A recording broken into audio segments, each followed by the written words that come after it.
In a mountainous setting with several trees and a vast lake, a voice calls out to someone named Wade. It then continues asking what he's doing as the scene shifts to show more of the forest. A man with gray hair and a patchy beard is the source of the voice, and he asks what the boy keeps staring at. Wade, seeming to come out of a trance and still a bit dazed, loudly asks with a tone of confusion about his father. With a casual tone and placing his hand on the boy's head, the man says that the kid barely even knows his own father anymore. As he walks, the man tells Wade to come help pull in the net and see how their fishing went, finishing by saying he'd show off his real skills. The boy then runs toward his father, saying he's on his way. Through a sequence of fun scenes, they fish, deal with crabs, choke on food, and carve a picture of the two of them on a piece of wood. After a long day, the sun finally begins to set. The two of them sit atop the boat, enjoying a moment between father and son. Some movement in the water catches the boy's attention, and he looks over. Wade exclaims that he just saw a red carp. Yelling for the carp not to run away, he jumps into the water, leaving his father stunned. The boy finds it strange that the carp suddenly vanished. He quickly wonders why there aren't any fish in the water at all. He also finds it odd that he can't move after entering that place. Even though he tries, he continues sinking, thinking that nothing is out of the question. In the end, he begged his father to save him several times before losing consciousness. Suddenly, the boy wakes up disoriented, talking about his father. Two figures look at Wade, who is standing but tied up, and the one on the right asks if he's finally awake. The terminal identifies this person as Lai Tu, an old man with two scars on his face, who asks the boy if he misses his father. Moving his own hands, the boy asks what they are doing to him. The old man says that Master Zhang is still just as clever, claiming that Wade would lead them, but in reality, he's only bait to lure that water monster. This old man continues saying they were keeping watch over him, and the boy was still sound asleep. Wade, looking down, says it must have all just been another dream. The boy reflects that it's been a month since he came to this world, and that the original owner of this body got sick, and he came into this world to take his place. He goes on to say that the original body's owner lost his mother early and only had his father until 3 months ago, but the feelings in his heart are... He pauses briefly. Suddenly, we see a scene of the young man bedridden in a modern hospital, ending his thoughts saying they are feelings he never had. He continues by saying that in this past month, he still hasn't gotten used to the former owner's social circle, and as a result became a target for liars and bait for monsters. During this time, the boy discovered that this world has different kinds of supernatural powers. What he learned is that humans can cultivate techniques to reach unimaginable realms. Those who step into those paths are called warriors. As for the creatures in this world, he says they too can evolve through cultivation methods, and they are called... He pauses briefly. That other young man yells that something is coming, with a serious look on his face. The old man shouts that it's a water monster, seeming scared, worried. The same one who exclaimed thinks this isn't a water monster half the height of a human. This massive creature dives near them, while the desperate old man says that thing is way too big. Wade says it's coming straight at them now. Master Zhang plants one foot, seemingly getting into position, saying the moment has finally arrived. That stance he assumes is what the terminal describes as a decade of intense study that went unnoticed, while the young man speaks of so many years leading up to this moment. A world-shaking attack ends the system's line, and Zhang says this punch holds 10 years of power and asks if the monster can take it. Suddenly, the creature bursts from the water with its mouth open, ready to face that tremendous punch. It bites the boat in half, seemingly swallowing young Zhang and breaking their vessel apart, throwing the other two a short distance away. Right after the monster's attack that split the boat, the old man nervously laughs as the two remaining barely hang on. In despair, the old man shouts that he can't die now, seeing this situation. He looks in Wade's direction, still ranting in terror. Without thinking twice, the old man strikes the boy's hand with his knife. The young man fell into the water after being kicked by Lai Tu, sinking along with the wreckage. Holding his breath, and with the wound in his hand, he tries to call for help. With no other option, the rope is bitten by the boy so he might at least have a chance to survive. Attracted by the cut Wade received from the old man, the creature approaches while the boy tries to escape. Saying he can't do it, he begins to lose vision as he runs out of air, ending with the thought that he wouldn't be able to go on, seeing the bubbles from what little air was left in his lungs. Suddenly, he hears his father's voice shouting his name and telling him to wake up. Opening his eyes, the young man thinks of his father. With the image of the man reaching out to help, he thinks it would be great if what he's seeing were real. Their hands almost touch underwater as the young man continues trying to reach him. Wade then manages to grab his arm, revealing it to be the piece of wood they had drawn on earlier. He then climbs onto the boat, breathing again as he comes out of the water. That was his father's boat, the one the young man had mentioned. Suddenly, a strike from beneath the water begins to rise. Unable to hold on, the boy loses his footing and falls. In shock, he screams, reaching out in an attempt to get back. That monstrosity approaches Wade, watching him as he slowly sinks. The young man thinks he gave it his best, apologizing to his father, still reaching toward the place where a light shines. Wade hits his back on the bottom of the area, with the creature hovering above him. The monster's eyes turn to Wade, its jaws slightly opening. That mouth finishes opening as the creature speeds toward the boy. He seems to have already lost consciousness, with the wound on his hand still open. Suddenly, a box appears above Wade, with watering glyphs surrounding it, and the terminal announces that ZED activation is in progress, with potential to awaken water manipulation. The urn above him continues to emit that bluish aura, and the system says a new skill awakening has been acquired, the water monkey, and finally announces that the body is being healed. Wade slowly opens his eyes, confused about what just happened. He wonders how he didn't die. With the memory in his head that he was swallowed by the monster underwater, remembering that he was still in the same place, he starts to move in a panic, realizing he's still there. The young man feels as if he's walking on land even though he's underwater, as if the resistance had vanished. Water flow control skill acquired.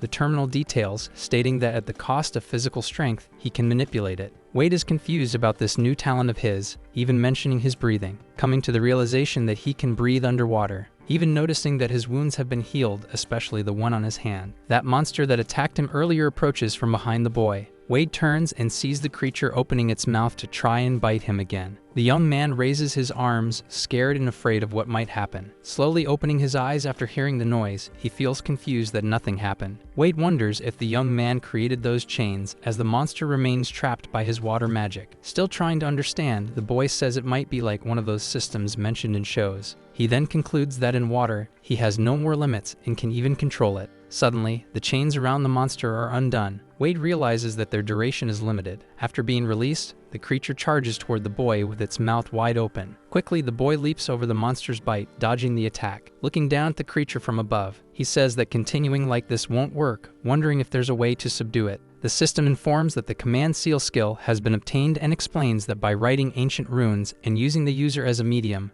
a contract can be made with a beast. Wade looks at the message and says, "That's it," with a smile on his face. Without waiting, the monster charges from below, opening its jaws toward the boy. As it approaches, the creature stares at the youth, ready to bite him. The terminal displays water flow control, and Wade says he needs to restrain the monster first, sending a current to bind his opponent. Apparently, when the ability makes contact with the creature, he is able to pin it in place. However, it doesn't last long, and the monster breaks free without much effort. The young man dodges the incoming attack, narrowly escaping, still remaining close. Red lightning bursts from the boy's hand, indicating he activated the command seal, a perfect opportunity to counterattack. Wade places his hand on the monster's forehead, landing a direct hit. With a violent motion, the creature writhes from the blow, and the boy shouts, trying to hold on. His left eye slowly begins to turn red, with visible scales forming, and he says this has now become a battle of willpower. The color intensifies progressively, and the pupil becomes more reptilian.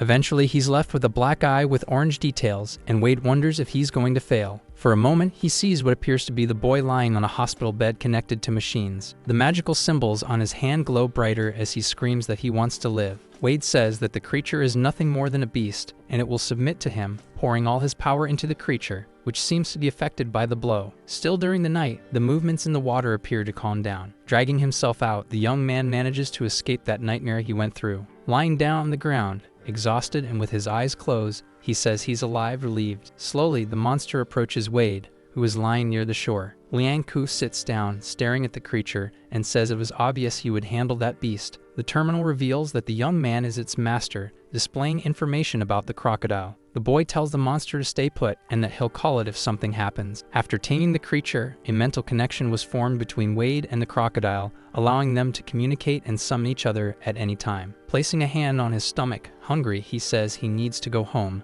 find something to eat, and get some sleep. Fortunately, the merged memories include the layout of the area, and he concludes it's not too far. Meanwhile, the creature slowly begins to move through the water after the conversation with Wade. Reaching a cave, the crocodile enters a place filled with water lilies. In a city, Lai Tu, having survived the attack, calls a man named Butler Zheng, saying that this was the way. Reaffirming it, the old man says to follow him as they continue walking. Two people are talking, and one of them asks who those people are and why they're going to Wade's house, while the other replies that they must have had some trouble, since they're from the Zhao family. A young man with black hair named Li Bo overhears the conversation and wonders about Wade. He comes to the conclusion that the kid must have gotten into some trouble. The other group arrives at the boy's house, the one everyone's been talking about. In Lai Tu's mind, if Liang Ku didn't survive, then all of his possessions belong to him now, which would be a way to make up for the failed mission. He also puts all the blame for the failure on that John, calling him weak. Suddenly, the old man kicks the door, knocking it down and clearing the way for the others. Wade was sitting on the bed, looking like he had just woken up,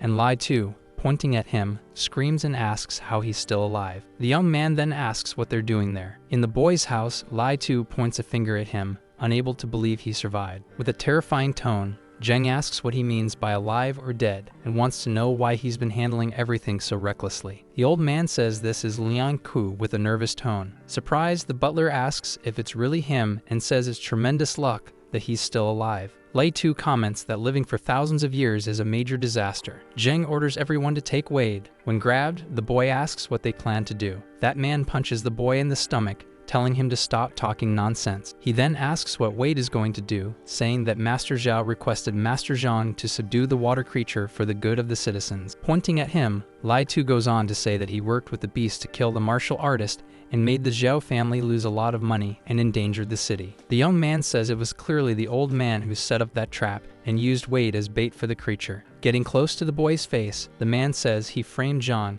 and had the audacity to come back, calling him arrogant and a monster. Liang Ku reflects that in his past life, he was called that for being a solitary and independent person. In his memory, people say that someone without parents is just someone who likes to steal things. Even at school, people laughed at him without even trying to hide it. He looked at that situation with seriousness. One of the kids who did that said he was giving him a monster-like stare, and if he was so tough, he should fight him. Suddenly, Wade threw a punch and injured the boy without thinking twice. Liang Ku continues in his thoughts that he was called that way because he was considered ruthless. Even if his abilities are at risk of being exposed, the young man won't back down without a fight, stating that's not his style. Quickly freeing himself from those holding him, the boy headbutts the man in the stomach. Right after that, Wade knocks over a basin of water, and the old man stumbles to the side. Lying on the ground, the boy says that even if he becomes the monster that Lai Tu claims he is, Liang Ku concludes by saying he'll take a piece of him, and as he says this, the water from the basin starts to swirl around the boy's arm. The man comments that Wade still has the nerve to move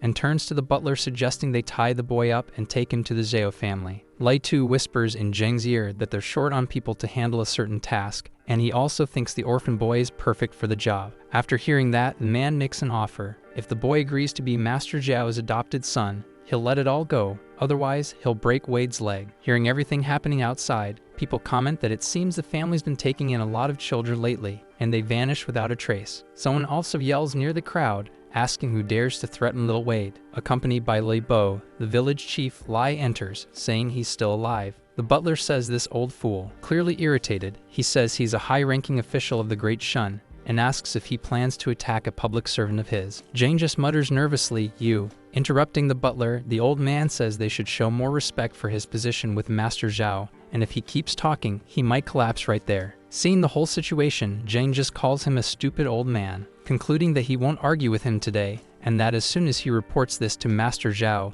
this matter will not be over. Then, everyone except the villagers leaves, with the butler calling the others to follow him. Lei Tu, before leaving, says he's just like his father, ungrateful. They then leave with only the three of them left inside the house. The village chief comments that there are some things Wade should avoid if possible. The young man thanks him and says he'll keep that in mind. Liang Ku stands up as the others leave and are told to disperse by Lai. Looking at his own hand with magic flowing through it, the boy says that this kind of thing might start happening more often in the future, and that the village chief may have saved him once, but he can't keep doing that forever. Clenching his fist tightly, the young man says he needs to be more proactive and that this system is his opportunity. The terminal shows that he obtained a water essence and a bit of beast evolution, leaving him confused about what that means. Wade returns to the lake where he found that monster. Placing 2 fingers on his head, the young man thinks that after taming the Taihua crocodile, he can summon a kind of mental connection at any time. As he performs that motion, the water takes on a slightly lighter shade of blue.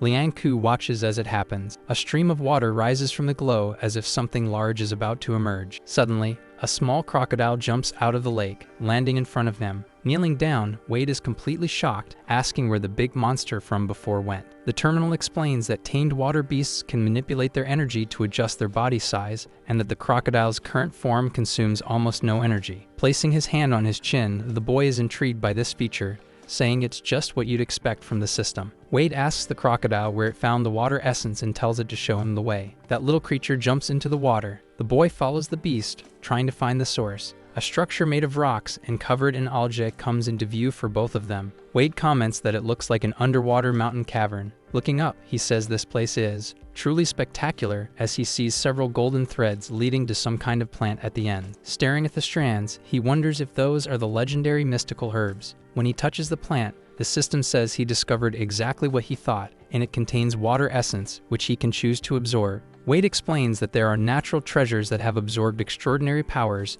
They have special effects and are called mystical herbs. It's said that President Jeo's backyard has an icy lake, and at its bottom one can find the water chestnut. The heads of the family have used these to win over warriors from other regions as patrons. Gathering the mystical herbs, the boy wonders how much water essence they might give him. He also shouts for the crocodile to come help since they got plenty of time. Completely ignoring the request, the little monster bites one of the plants, flips upside down, and the boy says he's incredibly lazy and should be called the unmoving one. Slowly, Wade starts collecting the herbs outside the water. After a while, he picks the last one, holding it in his hand and saying finally with relief. Biting into one, the system shows that a water essence has been discovered and can be used to improve synchronization with the Z spirit and beast evolution. With a satisfied look, the boy says it tastes delicious. Without stopping, he keeps eating them one by one, and the terminal repeatedly announces that he gained another water essence. After finishing them all, his belly is quite full, and the boy lets out a few relieved sighs. The terminal shows that the boy has Z spirit refinement at 5% synchronization,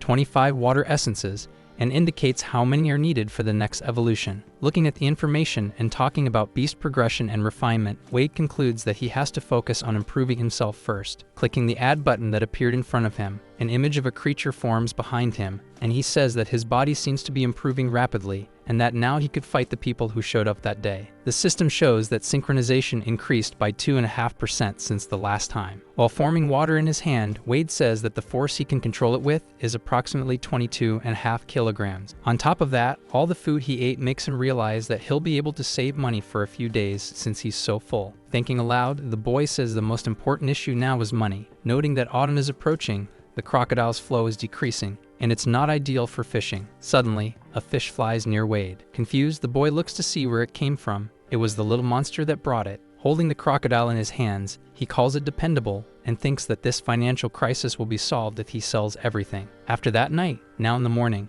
Wade says he sold a large golden fish for 80 yen, making a small profit. He also comments that the merchants in this world aren't like the aunties from his past life, because it was really easy to convince them. The young man thinks that once he deals with the water essence issue, the next thing he must do is find time to take care of Lai Tu-jean. By sheer coincidence, the old man appears saying it looks like Wade is there. He continues saying that the other day they might have had a little misunderstanding, and he wanted to find him to apologize. So he mentions that his boat isn't far away and invites the young man to have a good meal and settle everything. Adding that it'll be just the two of them, Wade reflects on how he'll escape if they're alone. Smiling, the boy lets out a slight chuckle. Agreeing, the young man says it's perfect that it'll be just the two of them, saying he feels completely at ease. In another part of the city, 3 soldiers are surrounding Lai Tu while another one stands with his back to him. The one turned away says something went wrong with the experiments at City Hall recently, and several people didn't survive. Turning his face slightly, he goes on saying that headquarters is in urgent need of elixir materials, and that young Liang Ku is the perfect choice,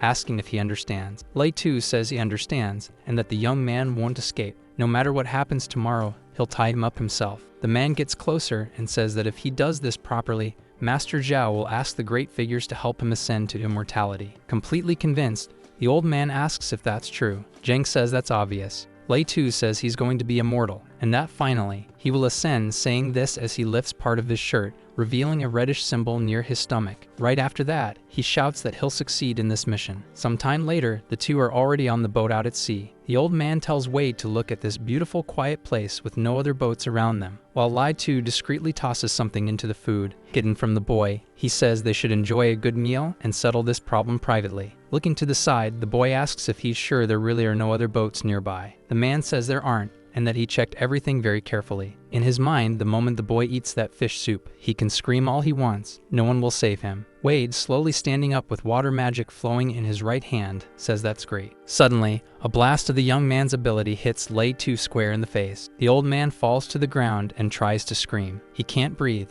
and he can't remove the magic from his face. Gradually, the old man loses consciousness, seeing Wade one last time. Now at night, Lai too begins to wake up. He's in shock when he realizes he's tied up with ropes. Wade, sitting nearby, watches the old man wake and says it looks like he was sleeping deeply. In desperation, the man asks what he plans to do with him. Holding a small money pouch, the young man says it looks like he made a good profit selling him to the Zeo family for at least 2 taels. Lei too, begging him to listen and saying he can explain everything. Here's Wade ask if he finds this place a little familiar. The old man replies that it's the spot where they hunted that water beast that night. Suddenly, the crocodile comes out of the lagoon just behind the boy, mouth wide open, prompting a slight laugh from Wade. Terrified, the man says it's one of those creatures. Wade says it was a monster, but now it's his pet, and asks if he wasn't the one who called him a monster. Lei too agrees and repeats multiple times that he really is one. Begging not to be eaten, he says he'll tell everything. The young man wants to know why Butler Zheng wants him so badly with Master Zhao,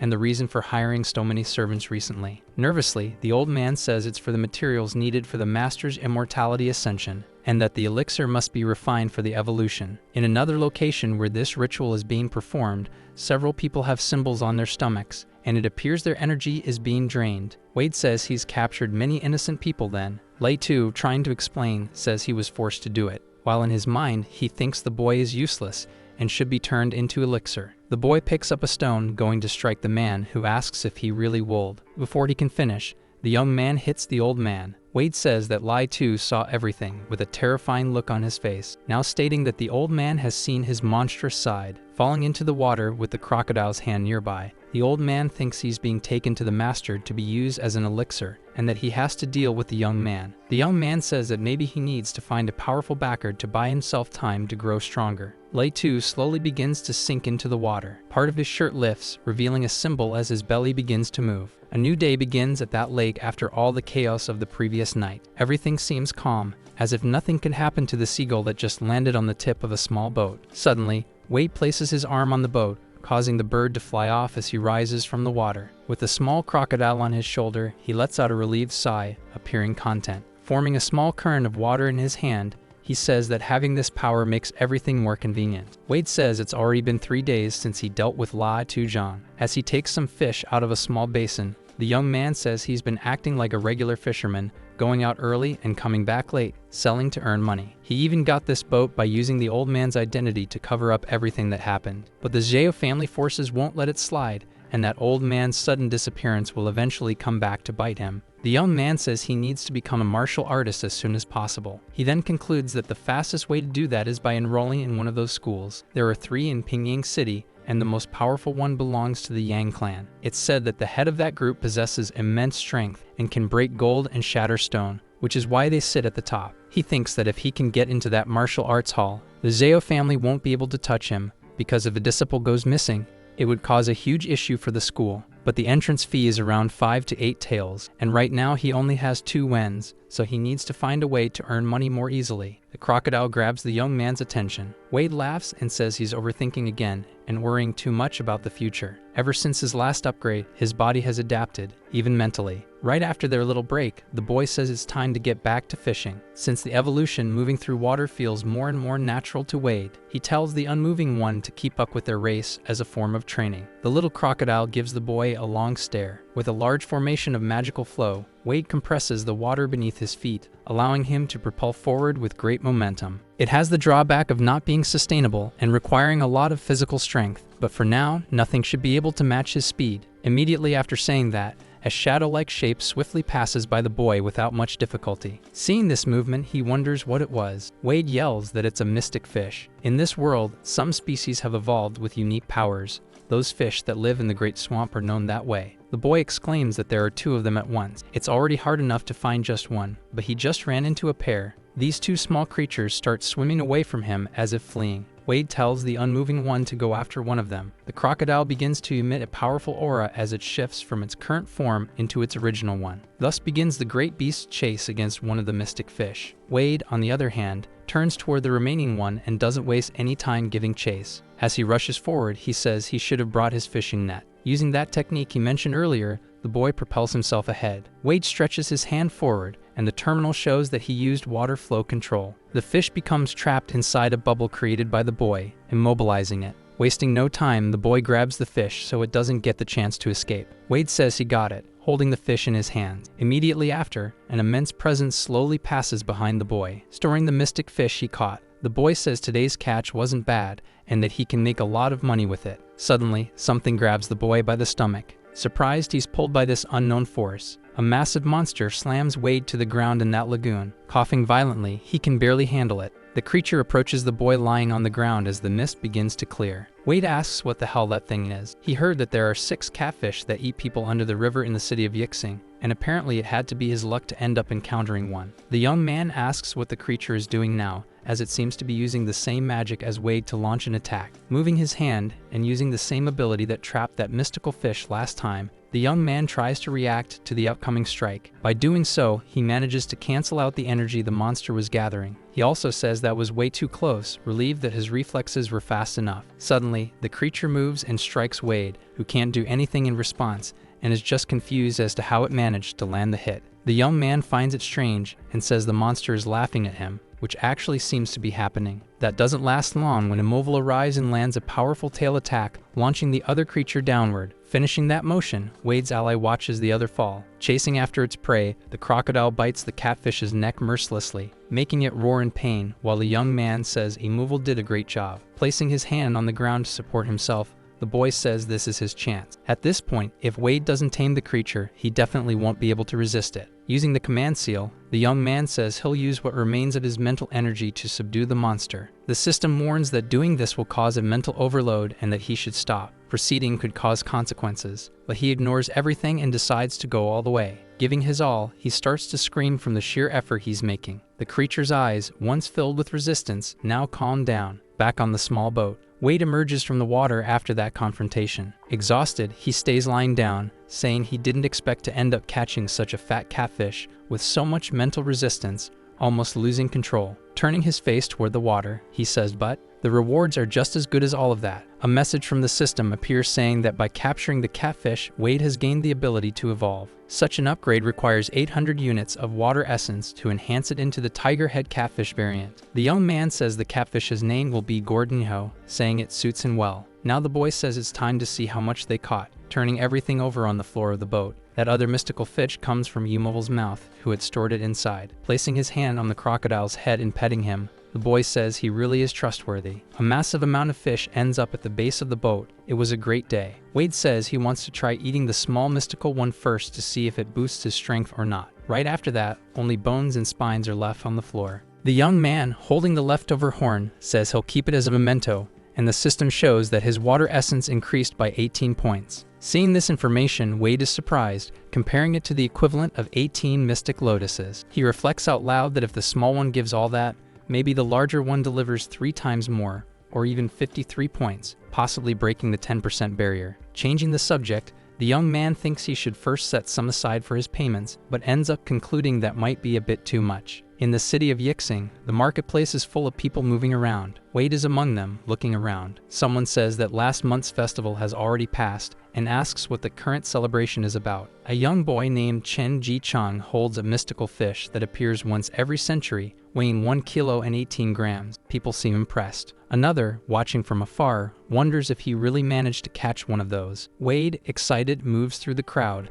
asking for space, and the people around wonder if he's the young man from the Liang family and why he's in such a hurry. Eventually, he reaches the 2 at the center of all the commotion. The newcomer says that Shangrio's dock must be blessed by the river god, since 2 mystical fish were caught in one day. One of the people asks what he's talking about, since Chen only has one of those. Wade says he's not talking about that one, but about the fish he caught, showing one of the mystical ones he fished out of that lagoon. Some in the crowd laugh at him, saying that something so ugly could never be one of the magical ones and that he probably bought it from somewhere else for a random price. Wei feels uncomfortable with the mocking, and they don't stop laughing at him. Ji-chan watches it all with a confident smile. From afar, someone asks if that's a red perch. Someone shouts that it's one of the instructors from the Yang martial arts clan, Hu Jai, saying that he has a very imposing presence. The man asks how much that fish would cost. Chen, awkwardly says to just offer whatever price he thinks is fair. The other man asks about the weight, and the young man says it's 1 kilo and 18 grams. Huji comes to a conclusion and asks if he would sell it for 150 yen.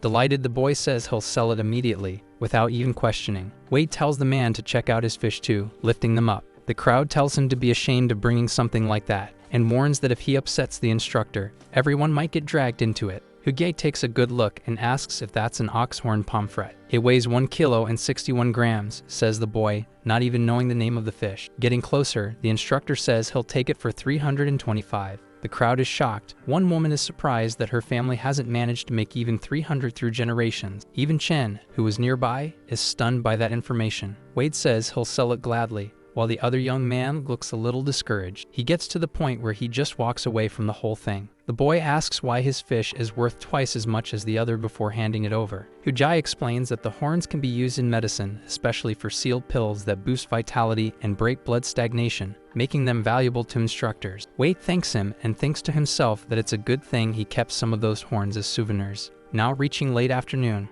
the young man counts the amount of yen he earned, coin by coin. Someone appears behind him unexpectedly, casting a shadow. Li Bo comes down from where he was, saying he's making everyone proud. Wade relaxes when he sees who it is, saying he didn't get the chance to properly thank him the last time they met. The black-haired boy asks why he doesn't just hand over those 350 yen as payment, and the other boy clearly refuses with a look. Putting the money away, he also asks how much it costs to enter the Yang martial arts clan. Li Bo says he asked the right person because his dad is sending him there now. He explains it costs 350 just for lessons, 500 if you want to live there, and 1,000 if you want medicinal baths. Separate meals, after all, it's the best place around. Thinking about the minimum fee, Wade made 325 yen today and has 130 saved up, giving him 455 in total. Enough. Wade says they should register together the next day. Li Bo playfully taps his chest, saying he's rich now, and agrees without hesitation. Suddenly, they hear a voice talking about finding mystic fish again. Wade looks to the side, thinking that's strange. Inside the Zhao temple, the butler says that Lai Tuzhang disappeared and they found things linking him to the name Liang Ku. That other man says not to bother with such trivial matters and that they should handle these things themselves. Zhang Xinan watches uncomfortably and stays silent. Wade can be seen sitting on the boat at night. He's slicing a type of fish with a knife. The unmoving one looks at him cooking with an unimpressed face as he continues. Slowly covering the food, he stays alert together with the crocodile.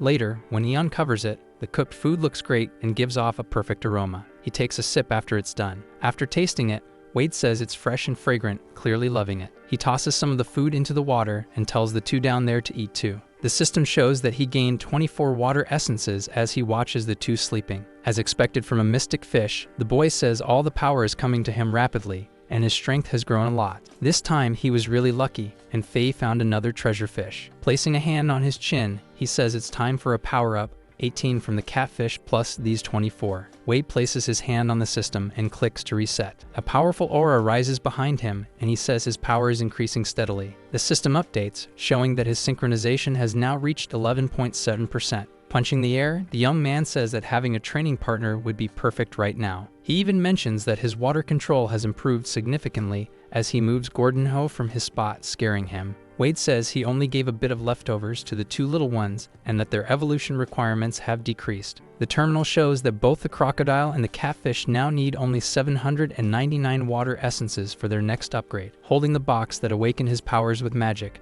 the boy wonders if it was made by humans or formed naturally. As far as he can tell, one side seems to depict the Ying dragon and the other a large monkey similar to Ushiki, along with other gods with human heads and various forms. Clenching his fist along with the urn, he says he's overthinking and that this will be useless to him right now. Tomorrow, Wade will go to the martial hall and get stronger to deal with the Zhao family. The next day, now bright and sunny, Li Bo shouts from the top of a cart that they can go now, clearly excited. Unable to contain his energy, he also asks how long it'll take to get there, then tells Liang Ku to look in the direction he's pointing. Eventually, the two young men arrive in the city of Pingyang, which is much more urban compared to their village. Walking through the city, the boys observe the activity around them. They eat local exotic food, They see live puppet making demonstrations, and also a performance of two men showcasing their physical abilities. Near a dark alley, a man asks if the kid the other guy mentioned is really going to pass through there. The other guy replies yes with a confident look. He says he heard it directly from the boy himself, that he told the child from the Lee family he was going to enroll in the Yang Martial Hall. He goes on to say that this young guy sold a fish that fetched 325 wen, something none of them could earn even by selling their own wives. That thug says they'll be dragged to the Yamen for this, but the man replies that he doesn't get it. Why waste that money handing it over for nothing? The guy adds that the path required to cross and reach the martial arts hall is exactly where they are,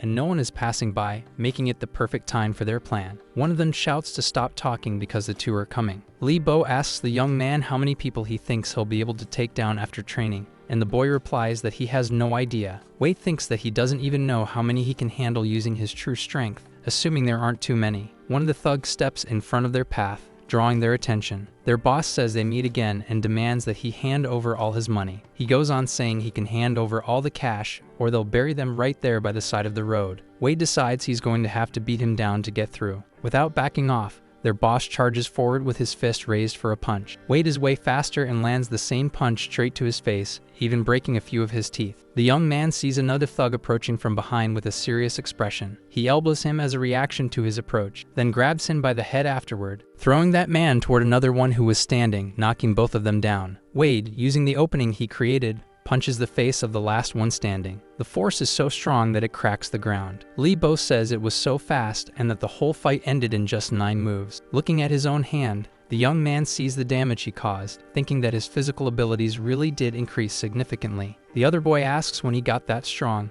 and whether he even needs a master. Liang Q, scratching his head, says maybe he's just a genius. Trying to dodge the topic, he quickly says they should hurry or they'll be late for registration. Lee Bo watches him walk off, suspicious of something. Shortly after, the young men manage to reach the temple. At the entrance, they meet Shang Changsong, though he prefers to be called Elder Brother Shang. The two boys greet this instructor. As they walk, Shang explains that he's going to take them to another instructor for their test, and to explain the details about warriors. Pointing at someone, he says that Elder Brother Hugh will be the one training them. This person is a direct disciple of Master Yang. Wade points out that it's the same guy from the market. Huki turns toward them, having heard the noise. The instructor says he recognizes the two of them, and Changsung says it's a big coincidence that they already know each other. He also mentions that it was the young man who used that pomfret horn and that he bought it from his small stall. Since they know each other, Elder Brother Chang comments that both of them train with Huki and that tonight they'll stay inside the martial arts hall. Wade and Lee Bo greet their new master, instructor who tells them to follow him, saying he'll test the innate bone structure of each of them. Liang Ku questions this, confused. Laughing, their master tells them not to be nervous and that he'll do it to determine which path is best for each one. Wade says they still don't fully understand what each path of martial cultivation can do, and asks if Elder Brother could explain the principles. Reflecting, Huki says they are divided into 4 stages: skin, flesh, bone, and vital force. The first focuses on hardening the external body, like oxide, resilient and hard to break, drastically boosting defense. Next, the second is focused on muscle development and the ability to lift a grown man with one hand, making it easy. Bone Barrier focuses power in a more raw way, allowing feats like smashing stones and breaking monuments. The last focuses on overall enhancement of your abilities, making everything more powerful. In the end, everything centers on refinement, but for normal people, there is always a limit, and to surpass it, one needs technique and medicine. Wade and Lee Bo are confused upon hearing about these 2 requirements. Huki comments that the methods referred to martial techniques. For example, in the martial arts hall, the first 3 techniques allow one to have a stairway to ascend. The young man thinks those must be the cultivation techniques and asks about the medicine. Their master continues, saying that techniques allow the climb, but the path is difficult. To ascend with both speed and safety, medicine is necessary. Those fish that Wade sold are exactly the kind of medicine they need, making him realize that with Zed, acquiring these things will be easy. Huki says there's no need to rush, and that the path of martial arts is long. Take one step at a time. Liang Ku thanks him for the guidance and lets him continue with the plan they had earlier. Far from there, a trio of young men are sitting and watching from afar. One of them asks third young Master Zhao if that's the person they were talking about. Someone behind them agrees and says that as long as he can drive those 2 out of the martial hall, he'll make sure his wish is granted. Butler Zhang says that Liang Ku is 15 years old and would be perfect material for refining elixirs, being similar to third young master and an orphan. As long as they can capture him, it would match young Master Jeo's condition. The leader himself says that Yuan has been weak since he was a child, and it's becoming increasingly difficult to find a fetal pill of the same age. And Wade really is ideal. Continuing, he complains that that boy is going to enter the Yang clan, and that Yang Dongshang's temperament won't make it easy to act. Meanwhile, someone overhears everything. Zheng then says he's leaving, dropping a paper. The person who was listening picks up the sheet from the floor, revealing it to be a photo of Liang Ku. As he looks at it, the man thinks that he must consume the celestial elixir and break through the gate. Anyone who gets in his way will die, crushing the paper with obvious rage. Li Bo yells in shock, saying he never expected Wade to have a perfect bone structure, while his is only medium level. Frustrated, the other young man says something must be wrong, and Wade says it must just come down to talent in the end. The boy tells them to wait for him, while Liang Ku has already gone ahead, urging them to hurry up to the training area. Li Bo is surprised by something as he looks forward. It turns out they run into Chen Ji Chang in the exact same place. The young man asks what he's doing here, and the other says that if they're here, why couldn't he be? In the end, the two almost start a fight, while Wade says they're from the same town and should just forget about all that. Liang Ku greets him and explains that Chen is also from Yingxing City, and that he's an experienced fisherman who had a good relationship with the former owner of the body. Wade asks if the young man is also here to practice martial arts. The boy replies yes, and says that in this world, who doesn't want strength? So after selling fish and saving up enough, he came here. Let's head to the martial arts training area together then, says the young man. Hu Kai is probably already teaching classes there, and Li Bo adds that they'll miss out if they don't run. A punch can be seen being thrown into the air. With a sequence of others also training, they repeat the same movement. Li Bo seems to be having a lot of difficulty with one of the exercises, but he's not the only one. Wade and Chen are also struggling. Hu Kai tells everyone to take an afternoon break and says that instructor Lu will continue the training. The trio sits down near a tree, and Li Bo says he's exhausted and even thinks about giving up, while Chen calls him a weakling. Someone says they smell a strong scent of fish and asks where it's coming from. Suddenly, Lu Yan Kai stands in front of them and tells them to move because the smell is awful, and his partner Xu Din Yi adds that they must have been born with fish in their stomachs. This instructor says that each of them should give 100 wen to be allowed to stay in the institution. Li Bo gets annoyed and tells him to, before being interrupted by Chen, who tells him to calm down and not cause trouble. Wade thinks that with his current strength, he's not sure if he can handle all three of them at once. Lu Yan keeps provoking them to fight and says he's about to break through the skin barrier and would love to test it out. The young man reflects that if they were in a river, Li Bo gets scared and nervous, not knowing how to deal with the situation. Someone interrupts, asking what the three of them think they're doing. Hu Qi says if they have nothing better to do, they should hold stance for half an hour. Lu Yuan says the three of them should consider themselves lucky, and that this place isn't for cowards. The instructor repeats the question, asking if they heard him, and they respond that they're on their way immediately as his tone grows harsher. Chen tells Li Bo to stop complaining behind his back. It won't fix anything, while he himself is already fed up. Wade thinks his strength has stagnated and that he needs to speed things up, get more power, and become stronger. Full of energy, the boy tells his two friends that he needs to go home for a moment, and without any further explanation, he runs off, asking the two of them to cover for him. Li Bo asks what could be going on, and Chen has no idea either. An alert goes off in Wade's mind, saying that the Lotus Lake is in danger and has an enemy present. While running, he says this is the key to his evolution, and nothing can go wrong. Much later, the two rivals leave the martial arts temple. Li Bo says that Liang Ku hasn't returned yet, and Chen says the emperor may not be worried, but the Yanachar, adding that he must have his reasons. The two start arguing again over what each one just said. A round of clapping interrupts their bickering. The figure who draws their attention says that it looks like the heavens are smiling on him because he's found those two cowards again. Lu Yan says that this time there won't be any elder brotherhood to protect them. The two young men say it's him. The instructor says to watch as he takes care of them. At Lotus Lake, night has already fallen. A small crab watches the moonlight from the water for a while. Wade is on top of Immovable, who is swimming now. The young man mentions that his two monsters are close to the skin barrier level, but they still send a signal out of fear, wondering what kind of creature it must be. Passing through the algae, he says he's here. Wade says that based on the marks,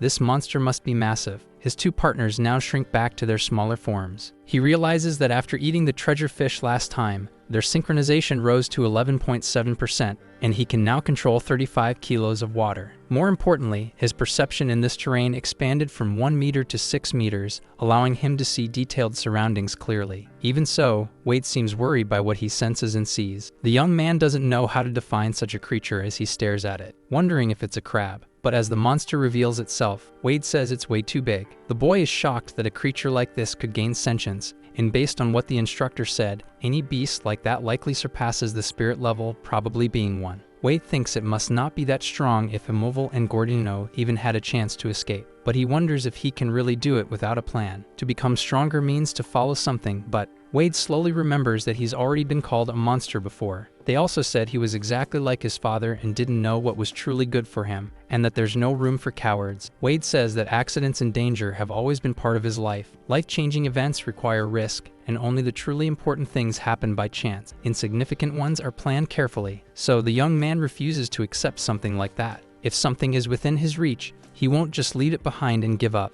Wade says that Lai Tu-Jong tried to take his life and thus perished. And if this creature wants to take the Lotus Field, the monster will have to prove its skills are superior to his. His two companions transform, standing beside him. Wade and the others charge forward as he shouts for them to attack. On the other side, Chen takes a punch to the face and falls to the ground. Lu Yan says the boy really has guts and asks where his friend ran off to. The boy grabs a brick and smashes it into the instructor's face, saying he went to his grandfather's house. Expressionless for a moment, Lu Yan tries to process what just happened. Suddenly, he stomps on Chen's face. He says it looks like the two of them really have a death wish today. Lu Yan tells the other three to stand guard at the gate because he's going to have some fun with the dew on the ground. The three of them agree as soon as they receive the order. Li Bo gets up shouting, "You son of a," but he's cut off easily as the instructor grabs his fist, stopping the punch. Lu Yan twists the arm he caught, making him scream in pain. He continues, saying it looks like Li Bo loves to talk now, as he shoves him to the ground. Turning to Chen, he comments that his eyes are sharp. Lu Yan says he'll take them out and see how well they train without them. Li Bo begs with all his strength for him to stop this immediately. The man's finger slowly approaches Chen's eye. A scream from the boy is heard right after. Then someone shouts for him to stop.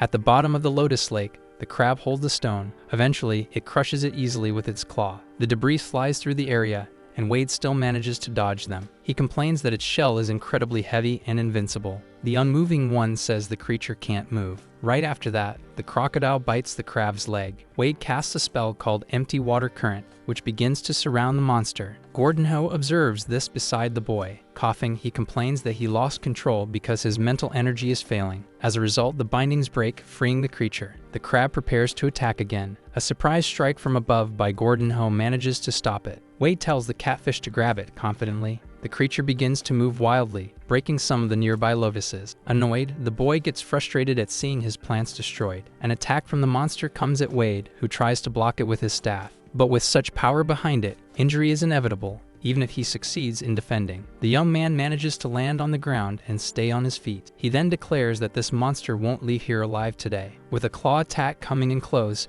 Wade carefully observes his opponent from below. He then concludes that it must have a weak point too. Dodging at the right moment after figuring this out, he calls for help from his two allies the moment he manages to protect himself. Both charge in at full force, targeting opposite ends of the claws and managing to stop its attacks. Wade realizes that no matter how many hits it takes, the crab instinctively protects its abdomen, and the boy understands that must be its weak point. Gripping his spear, the young man says he's been planning this attack for a while and that he'll compress water at the tip of the weapon to maximize its power. But for now, he can only use his mental energy to force the construction of Bing Huan, which extends the weapon in 2 stages. The system shows that his energy reserves are too low and that controlling a beast could be dangerous. But even so, he prepares to strike, hurting himself in the process. Wade says, "Let's see who can last until the end." Then he throws the spear imbued with his full power toward the creature's abdomen. Right before it hits, the boy yells that the Lotus Field is his. The attack pierces through the crab's belly with a powerful impact. Wade says with relief that he won, then slowly starts closing his eyes. Waking up some time later, Wade asks why he lost consciousness. Looking at Immobile, the young man asks if they were the ones who saved him, while petting him. Placing his hand on his own head afterward,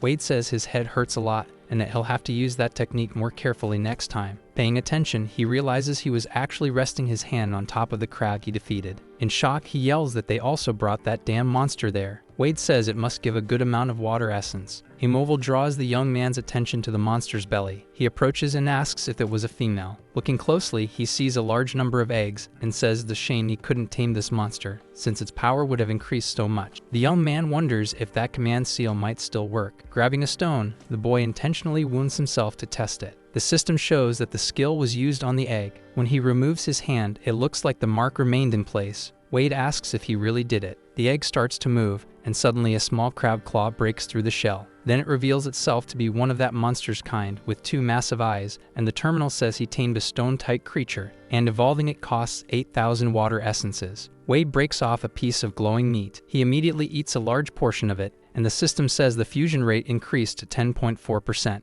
During the meal, this number rises to 18.8%. Eventually, with the young man's body looking like it's covered in flames, the fusion rate reaches 36.6%. The boy screams as a wave of energy forms a shape resembling a Chinese legend behind his back. In the water, the 3 little creatures watch everything, with 2 of them even looking impressed. Wade comments as he feels everything, that even his wounds have fully healed. A divine miracle, he thinks, while the trio seems happy. He says the fusion rate increased along with physical boosts from the mystical fish, also granting extra energy in the process. Tossing the rest of the crab, Wade says they won't stay fresh for long, and 1 egg only gives 6 points of water essence, so it's not worth keeping them. Thinking it through, the young man decides to name his new little monster Punho, since it's the size of a fist, and says it would be cruel for him to eat one of his own kind. The boy thinks that if he can break the skin barrier within a month, he'll have a shot becoming a student, and the Zhao family won't bother him anymore. Now he just needs to return to the martial arts hall for the next day of training. Back to the young men, someone shouts at Lu Yan to stop. This man says that's enough.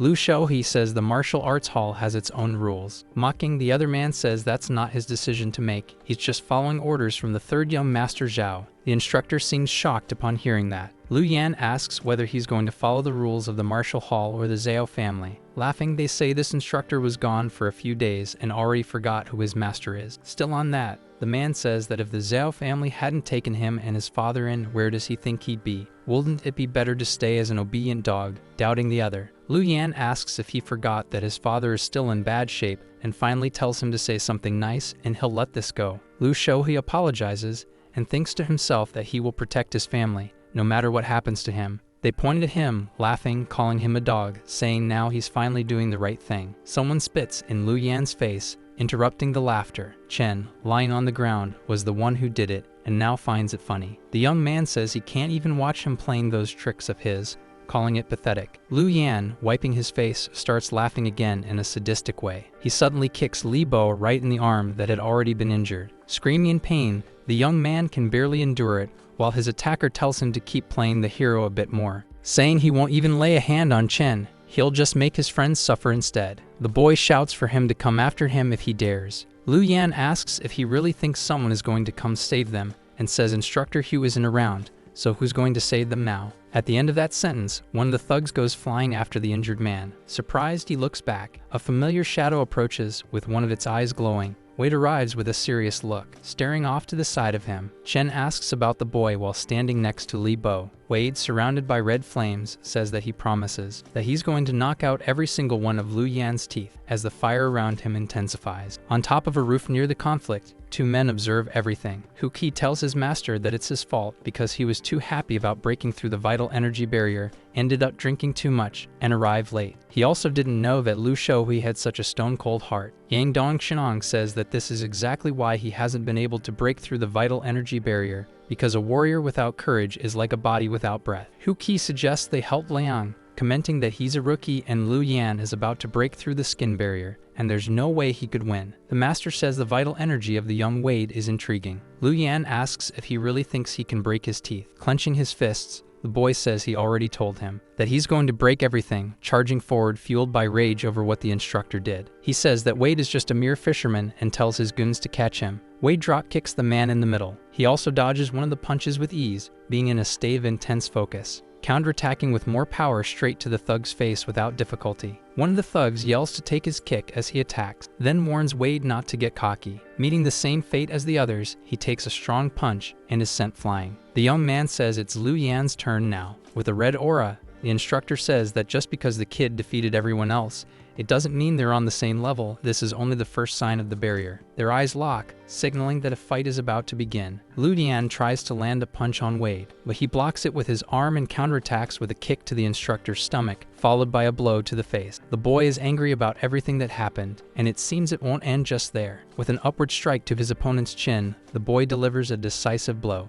Lu Yan staggers back injured. Wade says the instructor is nothing special after all, suddenly pulling out a knife. The man says the boy is just a filthy fisherman slashing at him. Following up with a sequence of knife attacks, Lu Yan asks who's going to help him now, calling him alone and fatherless, asking who he can count on. Wade puts his hand up and blocks one of the knife strikes, then says the instructor is truly shameful. He prepares a punch while calling him disgusting, detestable, and a huge coward. Landing the hit, he slams him into the ground, breaking several bricks. So filled with rage, only steam comes out of the boy's mouth. Lu Yan begs him to stay away and calls for Lu Shoui, who was silently watching everything. He questions why he's not doing anything since Wade is attacking his disciples, and the instructor says he's going to. Suddenly, a massive sword falls between them and someone says that's enough. Master Yang declares that Lu Tinkai, Su Dingi, Yu Weilong, Ding Kuji, all 6 of them, will no longer be welcome in that martial hall. Continuing, he says that Lu Shohui will stay in the confinement room and he'll speak to him later, only accepting his judgment in the end. Wade wonders if this is the legendary Yang Dongshan, known as Master Yang. The boy thinks that with such a huge mistake, he probably won't be allowed to stay in the martial hall anymore, recalling the moments of the fight where he took several hits from his opponent. In the end, he wonders if it still wasn't enough.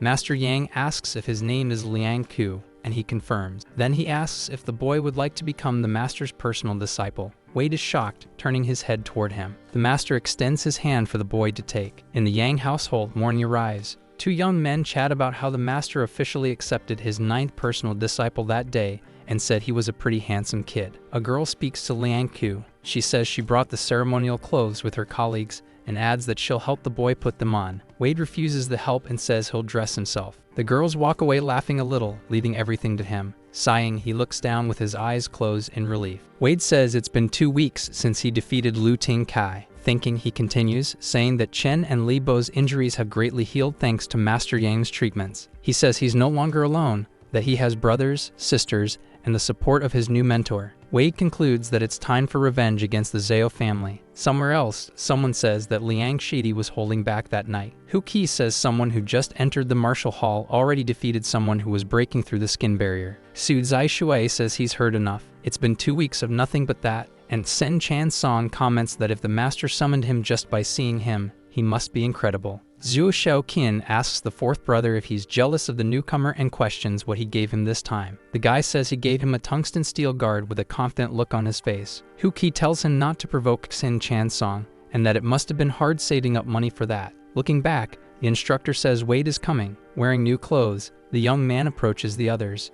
Liang Ku calls out to the brothers and heads over. He sincerely thanks everyone for the generous gifts he received from all of them. The 4th brother says he still hasn't given his, laughing a bit, handing over a fine piece of tungsten steel. The young man says he prepared something good with it for him. He also offers for him to come by his shop anytime he needs a weapon, and Wade thanks his older brother Lu. Another instructor approaches and says that now that the gifts are done, it's time to go to the main hall and not keep the master and a lady waiting any longer. At the Zhao family estate, Butler Zheng calls for the master. He says Lai Tu's body was found, but the thing that was inside his stomach is gone. Striking the man's face, the boss calls him a useless idiot. Yelling at him, he asks if he even realizes how much trouble it could cause if that thing gets exposed. If the authorities get involved, the butler had better offer his own head as an apology. Zheng says it was all because of Liang Ku, who must have done all that to Lai Tu and let the thing escape. Zhao says the young man is a personal disciple of Dongshan, and asks if he would really dare test his blade. Getting closer and grabbing the butler's head, he says to listen carefully. He doesn't care what methods he uses, but he needs to find that thing immediately. Now about Liang Ku, the man thinks. Someone calls for the newest member of the martial arts school. Master Yang says Wade is someone who is grateful and repays kindness, brave but composed,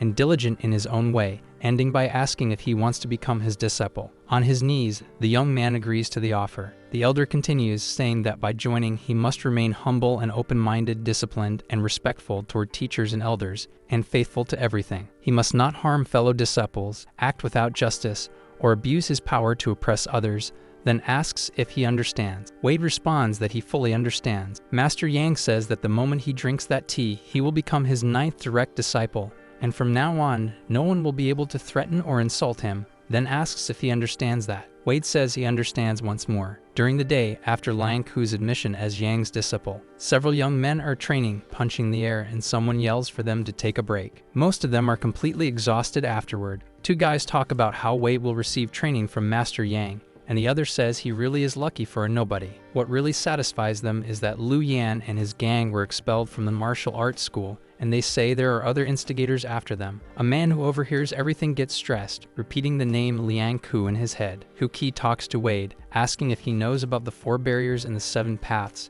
to which Wade replies he only knows the first and not the second. His instructor explains they are known as Wild Horse, Smoky Wolf, Tiger Hunt, Supreme Elephant, Celestial Dragon, Molten Furnace, and Rainbow Transformation. The first form consists of a warrior who, at his peak, can hold back a dozen horses without budging. With Smoky Wolf, the life force increases to high levels. When his strength is unlocked, it's like a pack of wolves striking fear into others. In Tiger Hunt, the energy burns like a wave with such a terrible power that ordinary people tremble in fear like a weak rabbit facing its predator. The movement that shakes the earth from the Supreme Elephant, powerful enough to make mountains collapse, turns those who are masters into great generals. In the Celestial Dragon, the person becomes one with the Divine Dragon, able to break free from the world's chains and leap 3,000 zhang, flying through the skies as a martial guardian. Hu Qi comments that there isn't much information about the furnace and the rainbow transformation. Only those who have already entered the state of immortal ascension know. Wade thinks that if the martial Tao in this world is that powerful, then evolving might mean the ability to return to the previous world. Liang Ku comments that he doesn't know what level the master is. Hu Qi, standing up, asks if he knows how many martial arts schools exist in Pingyang City. The young man answers that there should be 3. Replying, the instructor says that the other 2 can stay in the city because of their levels, but Master Yang only remains in this place because he was born there. Hu Qi comments that their martial school has been number 1 for years because their leader is the only one in Pingyang to have reached the level of Tiger Hunt. Wade thinks that with the system, he might be able to reach that point even faster. The instructor says that the morning class is ending now and tells the boy not to rush his cultivation because progress must be made step by step, with relaxation and control. Liang Ku thinks that because of this, the pressure from the Zhao family will be lighter now, so he'll need to catch more spiritual fish as fast as possible to break the first barrier. Now back at the Lotus Pond, Wade comments that he can't do this alone and says the boat can't handle so many fish, and he should consider changing vessels. Liang Ku adds that it's a shame he hasn't found any spiritual ones,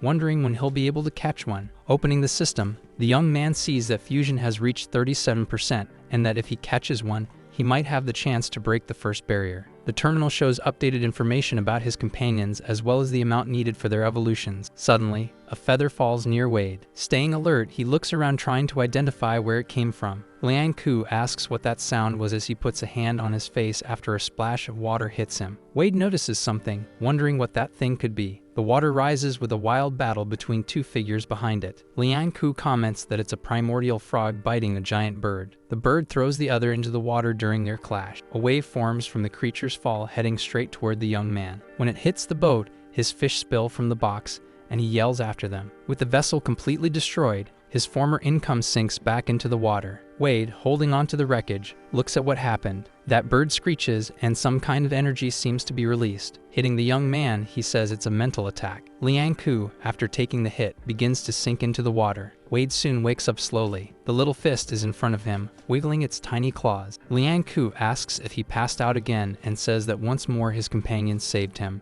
Putting his hand to his head, the boy thinks that bird really knocked him out with its scream. Looking at a tornado left behind in the Lotus Pond, Wade says that monster is terrifying, and if one that strong exists, imagine the more powerful ones. Lying on the ground with his hands behind his head, he says it ended up being in vain, that the boat broke, the fish escaped, and now there will be a delay with the first barrier. The creature comes closer to the boy, catching his attention. Wade asks what's up, Sleepyhead, addressing the crocodile. Opening its jaws, the little guy had managed to catch one of the mystical fish, and now Liang Ku can try to break the first barrier. Vital energy is the reflection of a martial artist's physical strength, but one does not become powerful because of that alone. In truth, everything depends on the body's constitution to condense that power. All of this comes from a result, but with that outcome, it can reinforce a cause, forming a positive loop that grows endlessly. In a small house at night, someone moves a small incense stick inside an ashtray. The young man sits with his eyes closed, seeming to concentrate. With sweat dripping, he really seems to be putting in effort. Ki, in Wade's memory, handed over a concentration incense that helps martial artists break through their gates more easily. The key to breaking through the pi barrier and becoming a warrior is to control the temperament of vital energy through the chest. Every time Liang Ku trains this energy, he can recover by eating fish meat. This was already his 38th attempt, and he thought he was still a bit short. Ki had commented that the key to breaking through this barrier is to use ki and the inner strength of the body's tissues to achieve the effect of skin refinement. They both referred to the energy felt in the chest when practicing martial arts. It's the essence condensed by the human body, the sprout of life. When you feel warmth coming from the upper area and merging with vital force, the ki will begin to move and spread everywhere. That is skin refinement. A golden heart beats stronger. Wade says it's already the 40th attempt, but it seems like he's almost there. The system shows all the updates, including all forms and evolution requirements. Liang Ku says he's at 49% and still hasn't broken through the P gate. Wade comments that when he reaches 50, there should be a big change. All the fish is gone, and the lotus roots are almost ineffective. It seems he'll have to go back to harvesting the mystics. Liang Ku notices that morning has already arrived and wonders how. Someone knocks on the young man's door. The parents of both friends speak with the boy, saying they saw him come home late, and his uncle came to check if everything was alright. Wade asks Uncle Lai if something's wrong and wonders why they came to check on him. Lai Dekang says it's nothing serious, just wanted to ask if he saw his son, since he hasn't come back for 2 days, and the others having the same issue, feeling worried. Liang Ku replies that they got home late and forgot to mention that all 3 of them caught the attention of the martial instructors and were given a place to rest. Wade thinks the truth is they're afraid to return because their wounds haven't fully healed yet. The 2 proud parents say how happy they are that the boys are becoming martial artists and growing up together. Lei Dekang says his uncle also came to remind him that the village is holding another sacrificial ceremony for the divine river. Wade asks about the ceremony and says he remembers that tradition but wonders if it hasn't only been 3 months since the last one. They say the river god gave a divine sign yesterday and that they absolutely must hold a new ritual, that it jumped out and caught a flaming bird. Liang Ku thinks they're talking about that frog. Wade says he'll contribute money and participate when the time comes, and they tell him not to forget. Inside the lotus cave, a stream of water begins to rise slowly from the pond. It turns out to be Wade coming out from it. 4 body parts follow him to hold him back. Liang Ku defends himself using his magic. Wade falls back into the water afterward. The creature comes after him, trying to bite. Dodging it, the young man manages to slip past. Wade comments that the amount of water he can control is almost 150 and can be compressed into 10 liters. In other words, 15 kilos each. Swinging his staff to attack, a beam of energy bursts out. As it nears his 2 companions, it looks like he's going to land the hit. Suddenly, the attack disappears. The 2 return to their smaller forms, and the young man says that now his underwater strength has surpassed the P gate, probably able to deal with 4 of Lu Yan. Checking the system, he tries to see if there's any update there. Wade looks at his broken staff and says that if only he had a perfect weapon to use that water technique. The 3rd eldest brother had mentioned that in this world, there are items called spiritual equipment that can self-repair and even level up, but such weapons usually require rare divine materials to form their cores. He wonders when he'll be able to get something like that. Someone says it's hot and burning. Wade asks what he found. The chubby one takes him to some rocks, and the young man asks if it's underneath there. They find a feather, the same one that had fallen from that giant bird, and it seems even more special. Wade notices it looks just like the previous feather. It might be valuable, maybe even a treasure. It turns out the young man is going to visit his older brother Lu Gang at his forge, planning to buy something later and pick a weapon, and take the chance to ask about the feather. Now in Pingyang City, Liang Ku is walking through the area. He thinks that the 3rd elder brother's forge should be nearby. Suddenly, looking behind, a black smoke starts rising, and Wade reflects that it must be near Pingyang,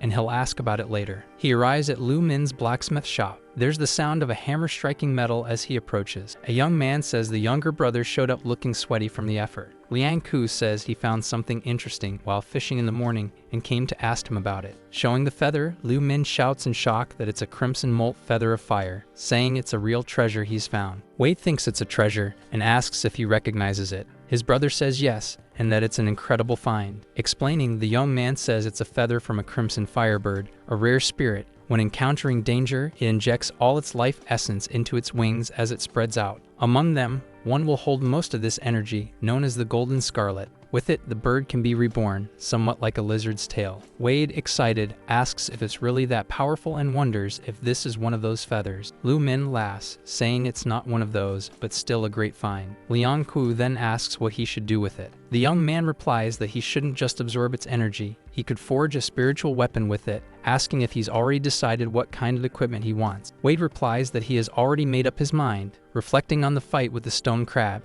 He says a weapon like the one he used would work best underwater and would complement his abilities. Liang Ku then says he's decided to use a spear. Lu Min, surprised, says that's pretty rare in the martial school, noting that while they do have an advantage in reach, they're difficult to control. Wade concludes that he's made his choice and wants the feather as the material for his spear, thinking to himself that he'll finally have a spiritual weapon. Lu Min says that as soon as it's ready, he'll ask someone to let the boy know to come pick it up, and Wade immediately thanks him. Liang Ku, taking the opportunity, asks what that smoke outside is. The young man, looking angry, says that place is the Manhua temple, and that a great fire started there this morning and something appeared that shouldn't have. The place is being consumed from top to bottom because of it. Wade asks what this thing is. Lu Min says they're mountain demons. Some time ago, we see the beautiful Manhua temple before the fire. In the forest near the temple, someone seems to be running as fast as possible. It's a woman and she already looks very exhausted. She's pregnant and holds her belly as she runs in desperation. The woman arrives at the temple pleading for help. The young man who was sweeping is surprised to hear her. This tired and injured woman begins to say something to the young master, but she loses consciousness before she can finish. The last thing she sees is the boy running to help,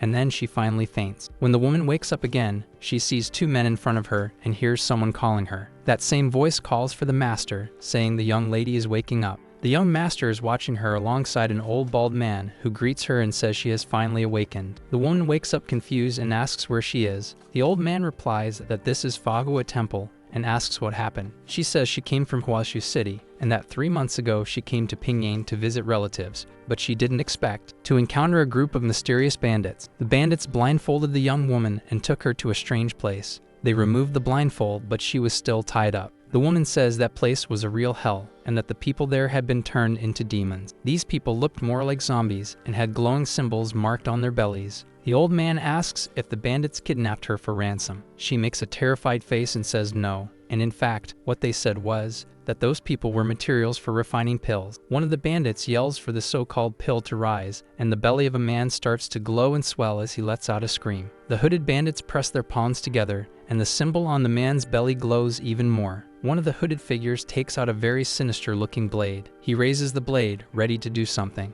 and the man screams even louder. Red sticky shapes begin to squirm, until they transform into a small red orb. The hooded man looks at it with a strange smile, his hands all dirty. The red pill floats with a supernatural glow. A man named Alien comments that this is all very strange, and asks his friend Lin to explain what those things in the bellies are. Lin Gayoung says this is the pearl fetal pill created by the Great Superior. He explains that the person is given a broth made from the flesh of a mountain spirit. Whether man or woman, their belly will swell, creating a mass of flesh. After 3 months, that mass turns into a fetal pill and can be refined into a pearl fetal pill. It is said that whoever takes this pill becomes immortal. Liang asks if it's really 3 months, and what happens if it goes beyond that. Lin says that if it's not removed within 3 months, it will be born. Liang widens his eyes and asks what he means by that. The man makes a sinister face and says it's better he doesn't know. At the Manhua temple, someone tells young Master Jiaming that his brother went to inform the authorities and that he should bring vegetarian food to the young lady. Jiaming says he'll do it,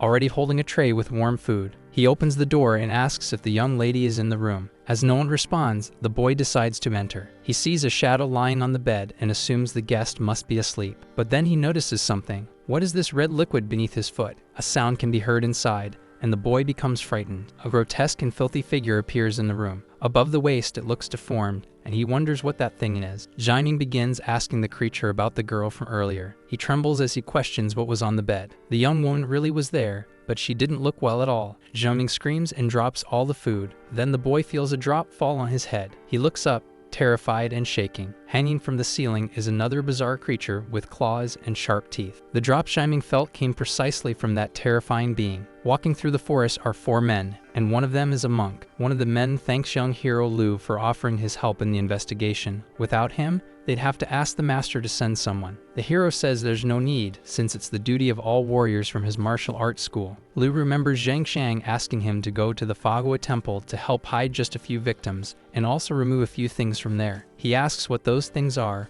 but the butler says the warrior doesn't need to know, and that he'll understand when he sees it with his own eyes. Back in the forest, the monk says they're almost at their destination. The Fagua temple now has a sinister atmosphere, but the monk says this is where he lives. He opens the temple's large gate. Lu and the two guards are horrified by what they see. Behind the gate, they can see several wounded people, and the warrior asks what happened there. Then the monk seems to remember the young master. He runs off, worried, saying he'll save the boy, while one of the guards tells him not to run and follows after him. The other guard tells Lu that it's better to assess the scene since the monk is not alone. Each injured person has a bite mark that seems to be from a giant insect, though they don't even know if such a large insect exists. Besides that, no one was left whole. The hero wonders if these are the few victims Zhang Xiang spoke of, which clearly is not the case. That's when they notice the stains on the floor. He says the stains are from something that was dragged, as if the victims had been pulled in that direction. Looking toward the inner part of the temple, the man says the stains end there, where the monk and the other guard are right now. The monk is crying, sitting on the floor as the others enter through the door. They are shocked at what they see inside the temple.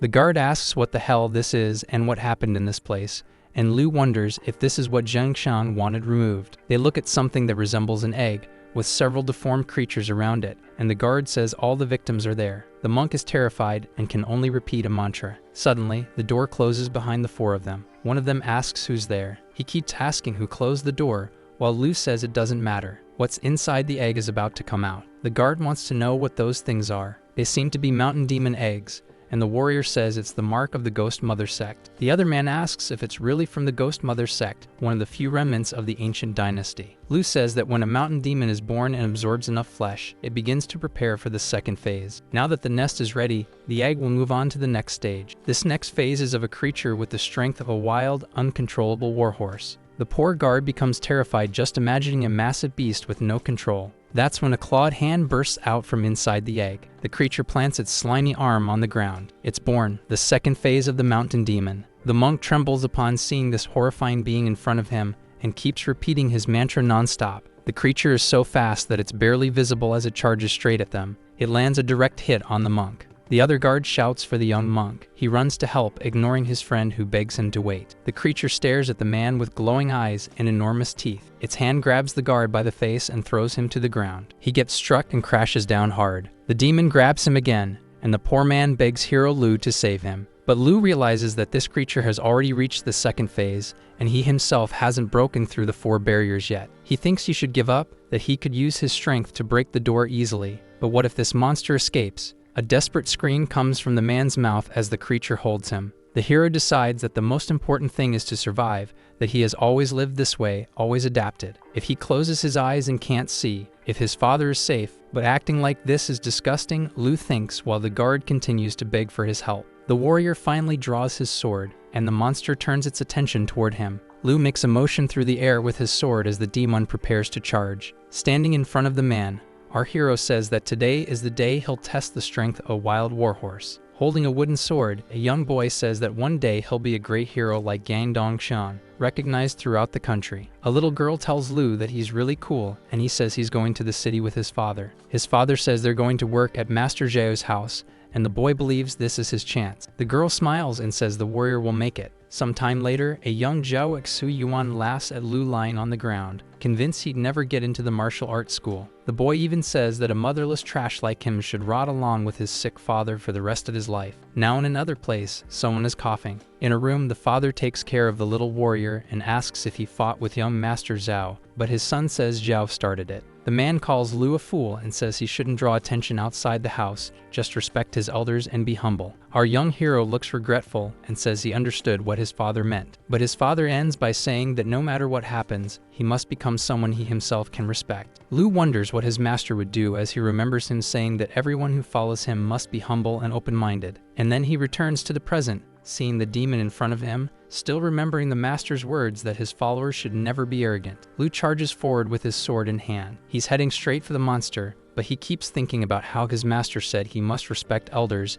and never act with malice. His sword cuts through the air while the words still echo in his mind, saying he must stand for justice and fight for what is right. The creature dodges the sword strike. Our hero keeps trying to land a blow, and his master's voice says he must never do evil or pick on the weak. The flame of a candle falls on a book and starts to spread. Lu Shou, he remembers how Master Yang had a firm posture, a strong gaze, feet planted solidly on the ground, and a long blade at his waist. Back in the present again, the hero struggles to hold his sword against the monster's strength. He keeps fighting, but he also keeps thinking of that blade that slashed, pierced, and spun, shining like gold and sapphire. The creature dodges, and his mind recalls how the reflection of that blade used to cut through darkness like rays of sunlight, forcing the opponent to surrender. Lu prepares for another strike, one more attempt to land a hit. His memory takes him back to Master Yang, and how the wind swirled as the sky darkened while the master fought monsters alone, even while wounded. The demon manages to grab Lu Shou's arm, and he grips his sword tightly. Our warrior leaps away from the macabre being. He stands in the midst of the fire with his sword when he apologizes to the guard, saying he had to make a sacrifice because he couldn't let the monster escape. It seems the fight caused some minor destruction. Fortunately, the creature wasn't that strong yet. The young man tells the guard that it's alright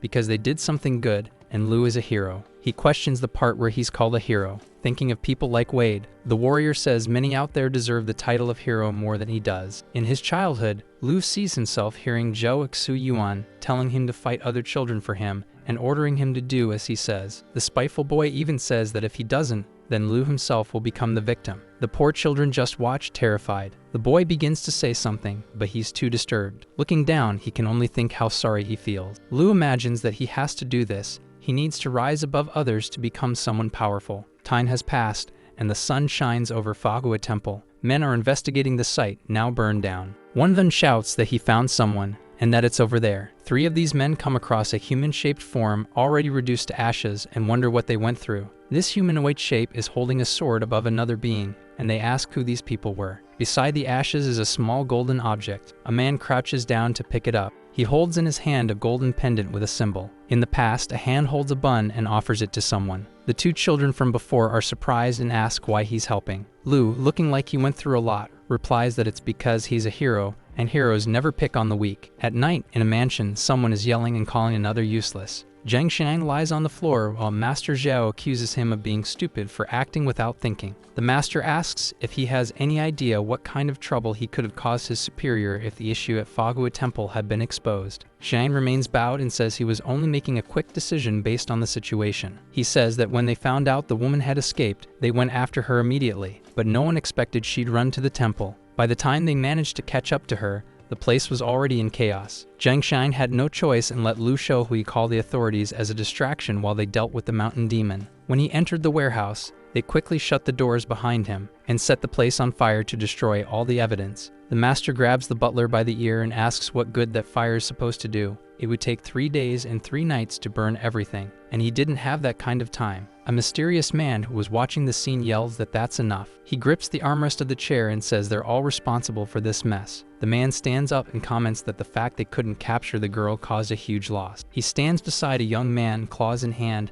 and says their actions lack sincerity toward the Supreme Mother. With an unfriendly expression, the mysterious figure finishes by saying that lack of sincerity must be punished. His claws grab the trembling boy's head, now filled with fear. This man, who looks like a skeleton, says this is the Supreme Mother's will and squeezes his hand. The boy collapses to the ground, and the others are horrified by what they see. This pale, thin man tells Master Zhao that he has contributed greatly to the sect and the Supreme Mother will bless him, but he adds that the master must not forget they're in the same boat. Master Zhao says he'll clean up the mess for sure. Then the man makes a sinister expression and asks Butler Zheng if he's willing to hand over his son. Zheng Xiang immediately bows and promises this will never happen again. The man walks away saying he'll leave the situation in the hands of Master Zhao and his butler, letting out a loud, eerie laugh. The other 2 watch as he walks away. Master Zhao lets out a sigh of relief. Zheng Xiang tells his master that now the other butler is threatening them. Zhao becomes frustrated and says there's nothing he can do, but he only listens to that old man because of his family's power and wealth. He says Shang was smart to follow the plan,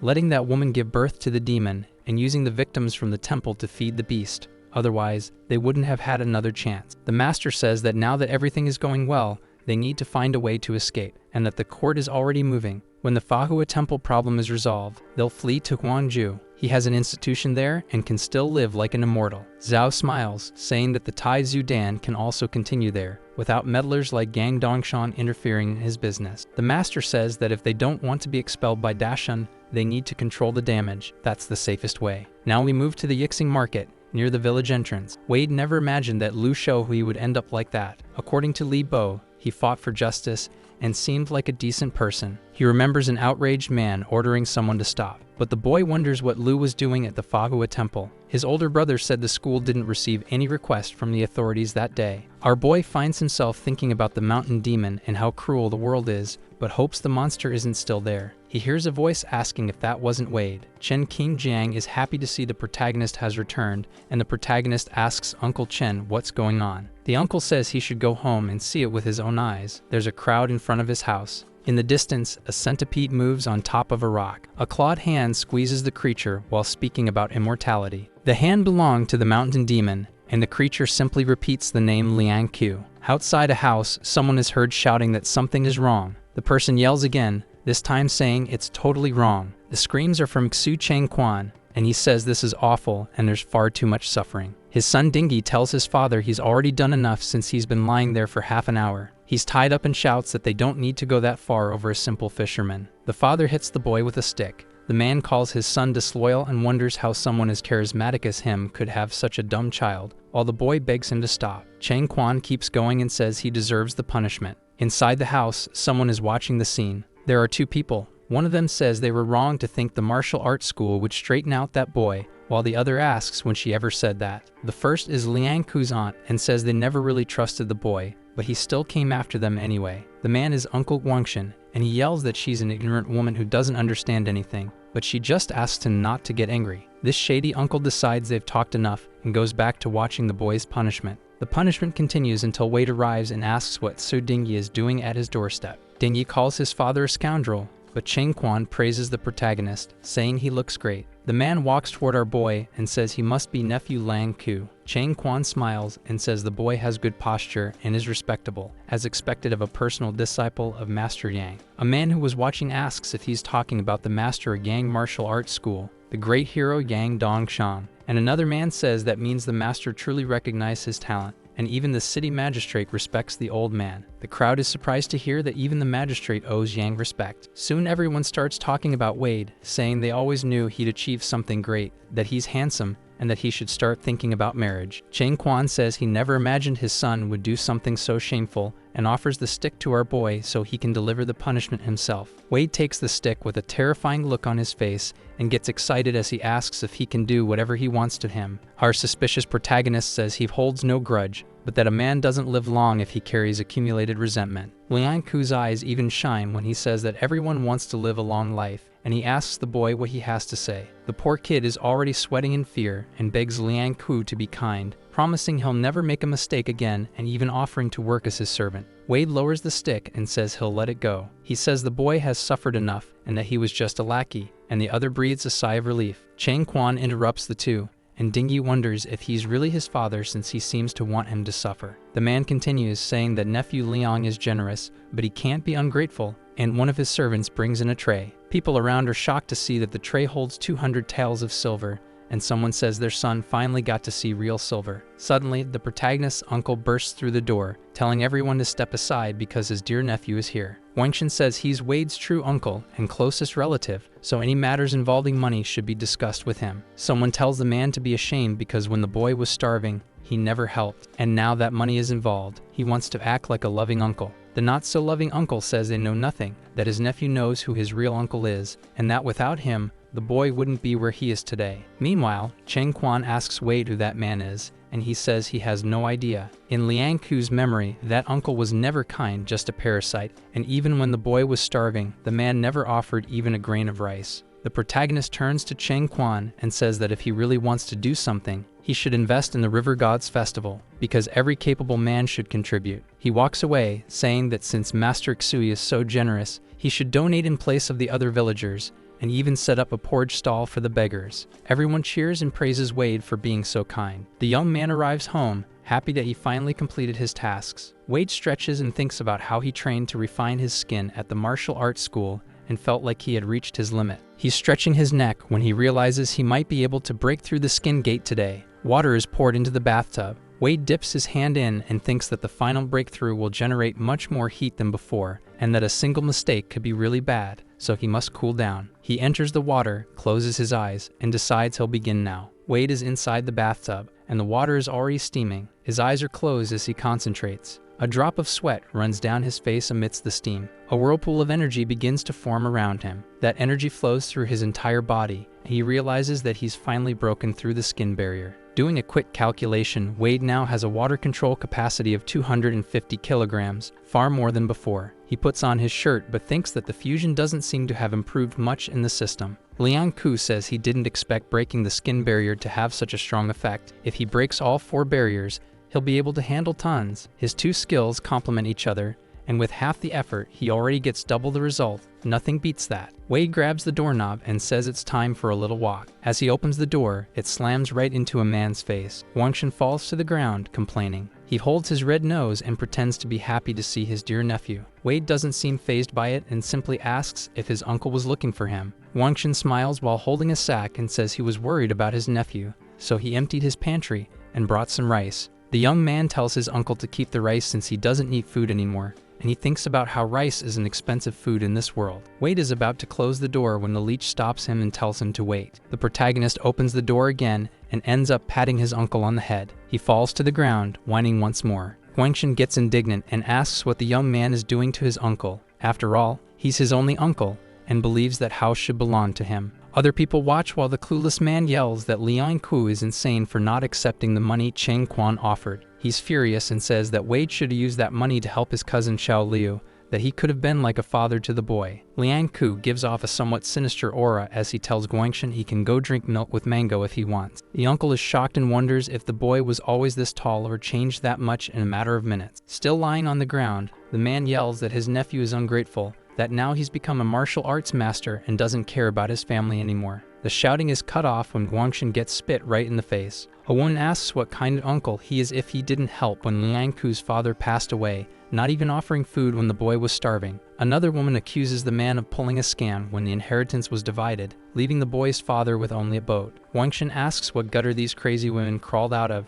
and says they have no right to speak about this, threatening to lash out. They answer that he can try, but they'll lash out first, and the man feels a sharp jab in his stomach. Village Chief Li asks if Guangxin only shows up when a Shri manages to get ahead in life, saying even animals aren't that disgusting. The crowd chases the fool away, and the chief yells that he doesn't want to see Liang Ku's uncle around there again. Not everyone would dare mess with that guy, even the old master had to step in. Wade thanks Grandpa Village Chief and asks why he was looking for him. Old Li asks the boy to be the master of ceremonies for the next river festival. Liang Ku thinks about how the master of ceremonies is like a priest who leads the festival, and that maybe it's a good opportunity. Thinking about the system, he imagines that maybe he'll discover what the river's favors for on the day of the festival. Wade accepts Grandpa's offer, and the old man is happy, reminding him that he'll need to memorize the ritual texts over the next few days. The next morning at sunrise, a cute song plays. The sun shines above, the flowers smile at me. The birds chirp good morning, because you carry your little backpack,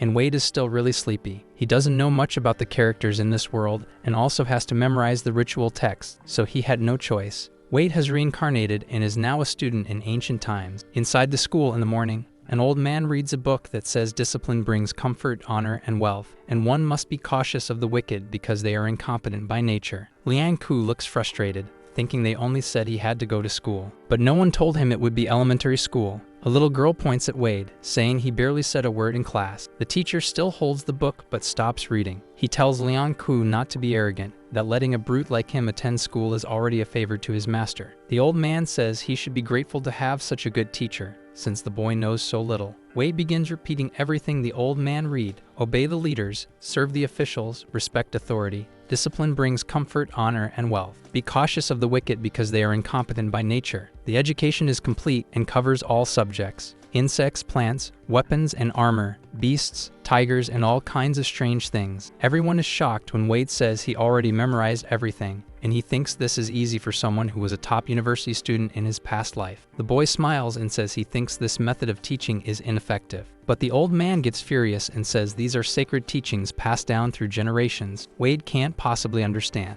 He finishes by saying he's not underestimating the boy, but a brute like him shouldn't act so cocky. Wade explains that the Fanki method might work, but it's far too hard and requires a person to already know the characters. The boy also says the method he developed turns the characters into symbols, and each symbol represents a pronunciation. Wade calls this method the pinyin system. Another man suddenly enters and comments that the boy's method resembles Fanki, but it's much simpler. This man is named Sai Hengi, and he asks Wade to explain more about this system of symbols. The children are shocked because he's a respected teacher from the capital of the Great Shun dynasty. The elder makes a respectful gesture to Master Sai. Outside the school, there are 3 people, and a bird flies past. Master Sai finds the method interesting, but the old man won't accept such blasphemy and says it makes no sense. The respected teacher says that in the Shun dynasty, there's a reward system for inventors. If they create something useful, they can receive prizes and even titles. Wade imagines that this is it. The only way not to raise suspicion is to stand out. Master Sai calls Liang Ku talented and invites the boy to be his student, while the other teacher still doesn't understand. The man turns to him and says there's no status difference between intellectuals and warriors. It's what his own teacher taught him. This man gets nervous and says something that bold might not please the leaders. Master Sai assures old Master Zhang that he doesn't need to worry. He says he'll question the things his students can't question. The things his students can't change, the teacher will change. Wade bows respectfully and says goodbye to his new teacher. Now somewhere else, underwater, Immobile the crocodile hits a ball. Punho catches the ball with an impressive block. Chubby makes a blub blub sound because he knows there's no escape. Poor catfish just stares at the ball, awaiting his end. Punho throws it with all his crab strength, and Chubby gets hit square on. Poor guy. The fish goes flying, and Immobile is completely shocked. He hit something with such force that the thing even cracked. But a blue light shines from within the crack. It was a giant bell, now cracked, and the light begins to spread underwater. At night, Wade and Immobile are swimming at the bottom of the river. The crocodile looks up, all happy. Our boy says he gets it. The wind goes to the little guy. He arrives at the location of the tunnel. Punho and Chubby are in front, and Wade asks if this is the tunnel they dug. Immobile slaps his belly and points forward. The protagonist realizes that Immobile just wants to talk about how awesome he is. Wade enters the tunnel full of glowing algae and sees it's even bigger than he imagined. He wonders if the blue light is coming from the algae and thinks there's more space above. Touching the algae, the boy feels it's soft in texture. Of course, the animal goes to bite it, but he can't and ends up disappointed. Wade calls Immobile, Chubby, and Punho to move forward. The four of them reach a part of the tunnel where there's no more water, and the boy is surprised to see there's air inside. He continues with Punho on his shoulder and notices that all the glowing algae are coming from the same place. Behind the boy, a beetle approaches. The creature moves toward Wade, but he dodges quickly. This weird thing hits the rocks with tremendous force. Wade looks at the many-lighted creature and says it was too slow. He had noticed its presence for a while. Analyzing the creature, the boy realizes it's a water centipede. The centipede moves with incredible speed. It's coming after him again. Punho blocks the attack with his powerful claw.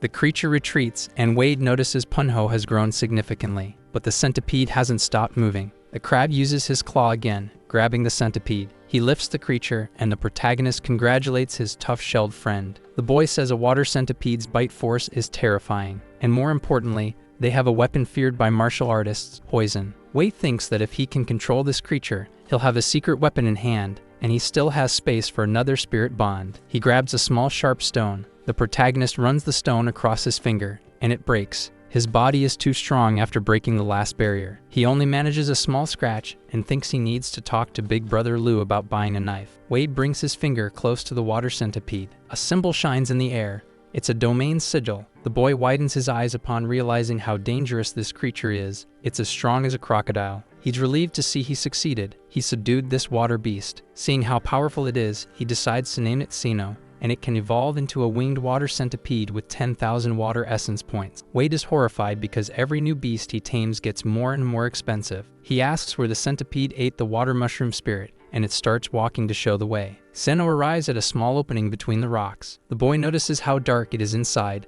and finds it kind of scary. Inside that dark place lies a skeleton. Wade recognizes the skeleton because of a scripture in front of it, which says it's the former Navy General of Kion, still in the cave sometime later. Wade, Zeno, Fist, and Still are standing in front of the skeleton. The boy tries to connect the information, Great Kian, Water Vanguard, and ended his own life, but he can't read all the words. Liang Ku says it doesn't look like this guy just collapsed there. Maybe there's some ancient battlefield nearby or a spiritual weapon. He guesses the water mushroom spirit is inside the box and already apologizes for disturbing the bony one. The mushroom really is inside the box, and Wade figures Xeno must have eaten the other one. Our boy promises the ancient general that he will bury his remains beneath a field of spiritual lotus flowers. He smiles as he says it's time to level up, and this time he needs to surpass 50 points. Wade starts dividing, 1/6 for still, half of that for fist, and Fatty and Xeno don't need any since Xeno already ate a whole one. The protagonist grabs the glowing mushroom and decides the rest is all his. He puts it all in his mouth at once. The boy jumps with joy when he realizes it's soft like tofu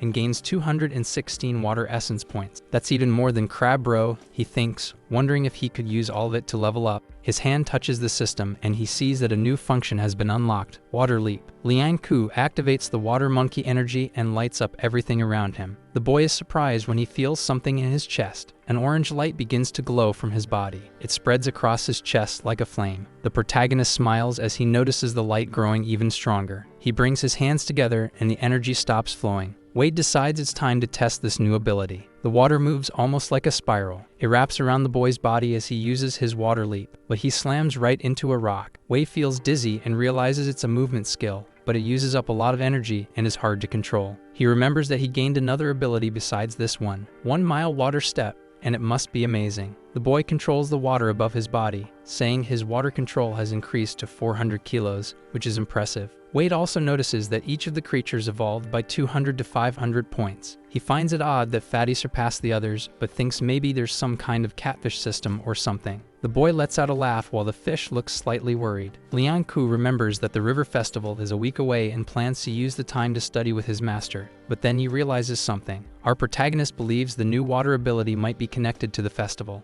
1 week later, at the start of winter, Li Bo knocks on the door, calling Wade for the river festival. Our boy calls his centipede Xeno. She starts to wrap around his hand. Xeno transforms into a centipede bracelet. Wade raises his arm to the doorknob to open the door. He steps outside saying it's time to go to the festival. The crowd is already gathered at the location, which is fully decorated for the event. A little girl is standing next to a goat. That girl suddenly starts crying. Her mother asks what's wrong and why she's crying. She looks very scared and says there's a monster in the alley. The mother tells her to stop making things up and asks what monster she's talking about. The woman tells the girl to stop crying and offers her some candy, but a purple light can be seen in a corner of the village. Hidden behind the alley is the mountain demon, radiating a sinister aura. He opens his mouth full of teeth only to repeat the words immortality and Liang Q. 3 men are beating drums at the festival. People walk by carrying heads and talking about the offering of an animal sacrifice. Someone shouts for the shaman to get in position. The shaman tells the ceremony leader to proceed. That leader is Liang Q,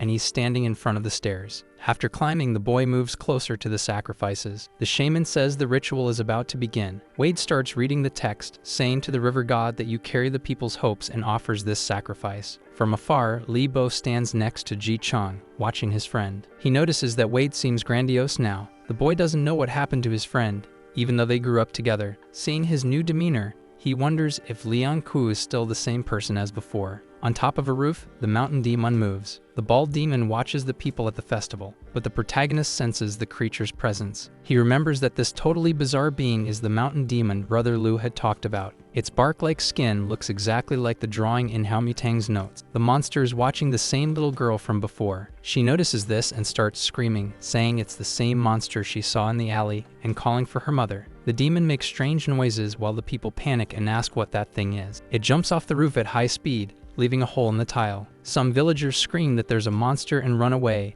but the creature is way too fast. Liang Ku tells people to split up. In the middle of the panicked crowd, the little girl is alone and can't find her mother. The mother is desperate and yells out for her daughter Nair. Nair is crying when the monster turns its attention to her. It leaps toward her with its hollow eyes and giant mouth. Wade also panics, realizing he won't make it in time to save the girl. Li Bo sees this horrible situation. Nair's mother screams her name again. The young man gets in the way and saves the little girl. He falls to the ground holding the child and tells the other to hang in there just a little longer. Seeing this, the demon goes after the two of them. The boy says he hasn't been idle these last few days and decides to back. The dagger flies through the air. It's a new trick he learned. But of course, the big monster isn't stupid and notices it in time. That bizarre demon dodges the dagger by ducking and still keeps charging at full speed. Li Bo is frustrated to see that his strike missed. The beast looks even scarier as it turns toward the boy. He yells out for Wade, telling him to do something now if he's got a trick up his sleeve. The creature's sharp claws are about to reach him, but some water and bubbles start forming.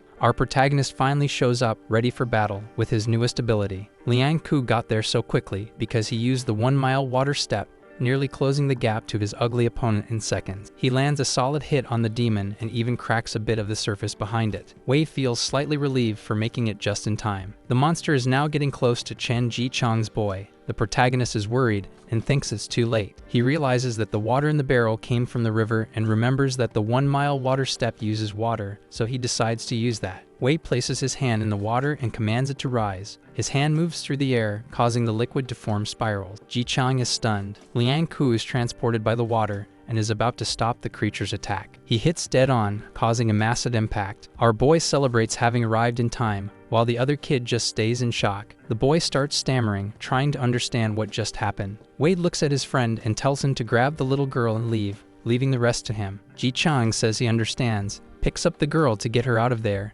and says he'll come back to help soon. Our boy looks at the smoke left from the destruction he caused and wonders why that demon is here. When the dust settles, he realizes the beast has simply vanished. Behind the boy, the fiend approaches, ready to strike. The boy defends himself, crossing his arms just as the creature uses its claws. He escapes without injuries, but is shocked by the strength of that bastard. That bizarre monster attacks again and again, but Wade manages to dodge. The boy is already sweating, but realizes this is his chance to land a hit. Liang Ku strikes the demon with all his strength, letting out a furious roar. Chen Ji Chang is back and brings Li Bo along to help. The two are ready to finish off this monster. Wade realizes that immobilizing the creature would be a good idea, so he grabs its arm tightly. He yells for his friends to aim for the bald guy's joints instead of attacking blindly. Ji Chang and Li Bo do their job well. The demon lets out a horrifying noise as it takes damage. Our boy decides that this still isn't enough. Liang Ku hits the creature once again with a solid kick. The bald guy flies far away, even trailing smoke. But Wade isn't finished yet and sends Sinnoh in to attack. The centipede goes straight for the monster's neck. She bites into that weird skin, and the protagonist figures it can't be pleasant. Since her venom is no joke, the scrawny body of that devil even starts trembling a bit. But he refuses to give up and already looks at the villagers, eager to stir up more trouble. This annoying hell demon tries to attack again, and the people get scared. Liang Ku says he doesn't stand a chance and grabs a wooden log. He throws the log without a second thought. The log hits the creature in a rather nasty way. As if that weren't enough, Wade goes over and pushes the log with his knee. Our boy wonders if it's finally over, but the monster still starts muttering his name and some weird stuff about immortality. From afar, the villagers find it very strange that this thing can talk. They ask what the hell it is and wonder if it might be a punishment from the river god. Ji Chang notices that the people don't seem okay, and Li Bo says that if this keeps up, no one will be able to live in peace. Looking at what's left of the monster, the protagonist says that it was actually a gift. He goes on to say it was a blessing for Yixing village. Wade holds a very sharp object. The boy grabs the demon and says it's the perfect offering to the river god, while the system shows that he gained 1 point in favor of the river. It's morning in Yixing village, and the monster's head is already part of the offering for the river god's ritual. Wade is sitting in a corner while the other people look at what's left of the battle. To defeat the monster, he had to break through the skin barrier,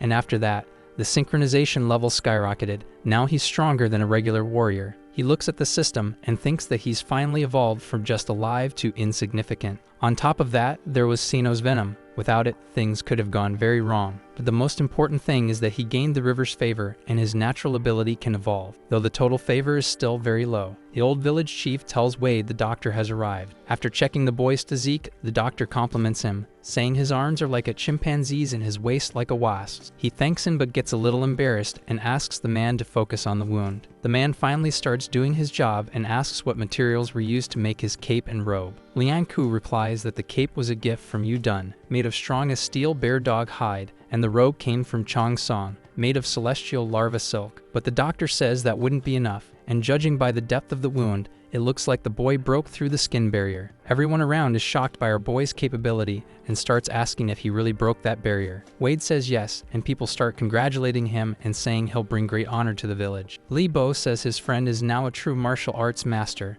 and that all of this happened in just a few months. Ji Chang feels a bit upset, thinking that he still can't catch up to Liang Ku's level. Wangshen was hiding among the villagers and hopes our hero won't come after him, since he's way too strong now. The village chief asks the boy what that monster was, and someone comments that everyone had been worried about it. He explains that the monster was a mountain demon that feeds on ketchup and probably showed up because of the crowd's ketchup cravings. Wade doesn't know if there are more mountain demons nearby, but since 3 of them appeared at once, it seems kind of suspicious. The people get seriously concerned when they hear the boy say he found it suspicious. A man asks if the demon's head doesn't look a little familiar. Others recognize it. It's that scumbag Lai Tu, and someone asks what the hell happened to him. Liang Ku is really surprised to discover it was Lai Tu. He starts connecting the dots. Zhao's alchemy, mountain demons, the Lu clan, Lai Tu, and the Fagua temple. The boy gets frustrated for not realizing earlier that they're using alchemy to create mountain demons. Wade informs the village chief that he needs to go to Pingyang to tell everything to his master,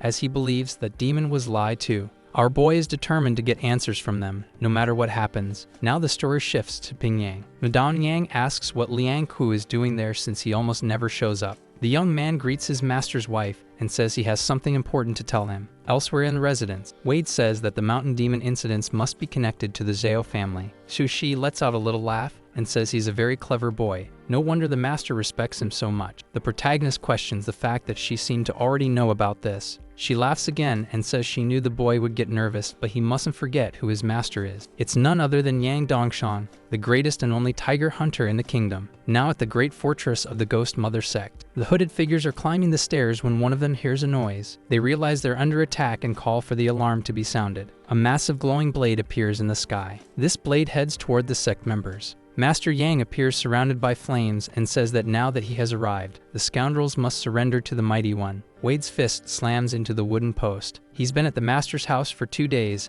and Madame told him to stay in the sparring courtyard to avoid interfering with their plan. Xu Shai even gave him a silver bar worth 2,000 wen to cover his expenses. The protagonist remembers how happy he was to receive the silver bar, and the woman challenged him to say it wouldn't be enough. Wade thinks that thanks to the healing pill he got from Madame, his injury is already getting better. The master and his wife believe that the Ghost Mother sect is about to launch a major attack on warriors to refine pills, so they left him there for his safety. Suddenly, an orange comes flying at high speed toward the boy. He defends himself with a precise strike. The fruit hits the wall and even cracks it a little. Wade looks to the side and asks who's there. It's Big Brother Hu, and he praises the boy's reflexes while training to toss fruit on signal. The man says that he heard Liang Ku was in town as soon as he returned and knew he'd be there, so the boy asks if he came back today. Tossing a spear to the boy, Hu says he was handling a few little issues and invites him to a friendly spear duel. Wade warns that he's not going to hold back. He seems excited to fight as he asks to keep chatting while they spar. The older brother throws another orange in the air and grabs his spear. Our boy is a bit surprised by the fruit's speed. Hu strikes with the wooden shaft, but Liang Ku manages to block it. The 2 spears clash as they both go on the offensive. Wade makes a quick move with his weapon. Hu sees a chance to land a hit. He tries to follow through with his strike, but the boy defends. Even so, the protagonist ends up letting go of his spear. The other warrior doesn't ease up and keeps fighting,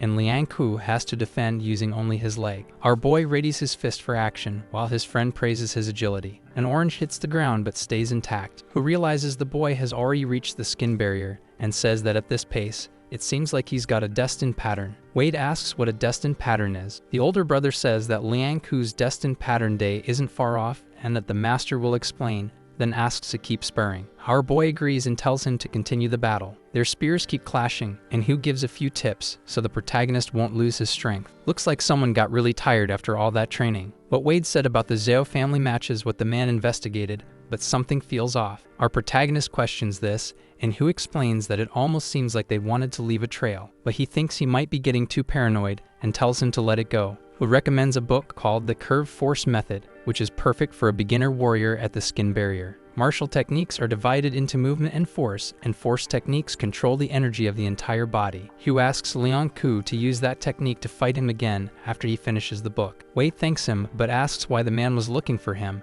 and the guy replies it was a request from elder brother Lu. Our boy is happy to hear that the spiritual weapon made by Lu is finally ready. Meanwhile, in another location, we see chains and something very suspicious. It's another monster, chained up and calling out for its father. This demon is in some sort of prison, and a hooded man tells a few people to hurry up. The man is Lin Gaiyong, and those people don't look very happy to be there. Looking at a young woman, the bandit thinks she looks about the same age as his daughter. Another hooded figure asks what Lin is doing there, since Lord Wu is still waiting. Sect members inform the Lord that the ingredients for the pill are almost ready, and that they'll be able to feed the monster in 3 days. He replies that it's very good since this mutant is special, and the ingredients for the pill are very important. In another cell, several people are suffering from being imprisoned there. An older man seems sick and coughs several times. He calls out for the young master while coughing. Those with explosive personalities handle explosive weapons, those who are gentle handle tranquilizing ones. A metal bar is being heated in the fire. Softening tungsten metal is the first step,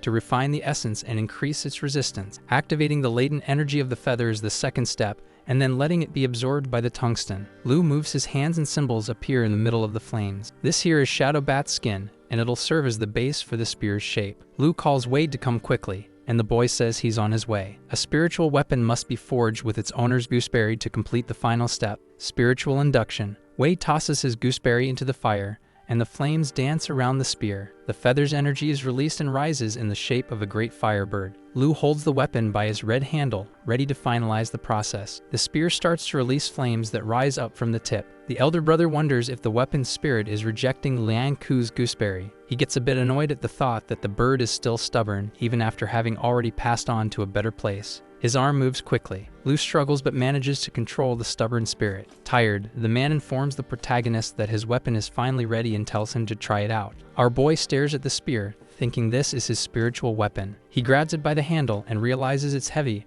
around 54 kilos. The boy lifts the heavy object, then the tip hits the ground, cracking the surface a little. He swings his beautiful weapon through the air, leaving flames in its wake. Wei feels a connection to this spear, like they share the same breath and the same gooseberry. Lu tells him there are wooden stakes outside and suggests he give it a try. The boy performs several precise and impressive movements, training his strikes. His friend praises his skill, but reminds him that the protagonist still hasn't given the spear a name. Our boy decides to name his spiritual weapon Fubo. Someone else arrives, surprising the two, and says it looks like Wade's weapon is ready. It's elder brothers Hugh and Seo. The hero asks what his green-haired friend is doing there, who seems annoyed as he says he wasn't investigating like he should have, and Exu says taverns and opera houses are great places to gather intel. Lu asks if the fourth brother found anything useful, and he replies that he may have found a hideout. He says he was admiring the flowers, though that doesn't sound very believable. Su was enjoying himself with a beautiful woman when some hooded men passed by. He notices and thinks that wearing black in broad daylight is basically asking for trouble. But another young woman calls the green-haired guy to drink with her and her friends, and he looks pretty excited. Either way, Subzu followed the men in black and found their hideout near the Fagua temple. Lu thinks they can now proceed with the task their master gave them, and his friend says a direct approach would be more effective. The oldest one agrees and says they'll strike the hideout tomorrow, and Hugh agrees. Hugging Wade, the green-haired man says our boy is going too, and Wade questions that. Chu says it's about time the hero gets his hands dirty with ketchup. There's no avoiding it, especially since his master made so many enemies. Lu steps in and tells Liang Ku not to listen to that nonsense, but then he asks the boy what he thinks about it. Wade understands and says that tomorrow he'll join his friends. Inside the Ghost Mother sect, the chained demon keeps rambling nonsense. Someone tells Butler Zhang to follow that path. A hooded man says the tiger is doing well, eating a lot, and staying strong as ever. The man asks not to be disturbed, neither him nor his son, and the bandit tells him to make himself at home. Zhang says his son worked hard and regrets that he turned into this monster. The butler's hand touches the demon's toothy face, but the father sounds insane when he says this is the only way for him to achieve immortality. It's a winter night in the mountains near Fahua Temple. Beaten people walk in a line between two hooded men. One of them gets excited at the sight of some pretty girls, but the other yells at him to stop being such an idiot. The guy laughs and asks his boss for just a moment of distraction. This so-called boss tells him to hurry,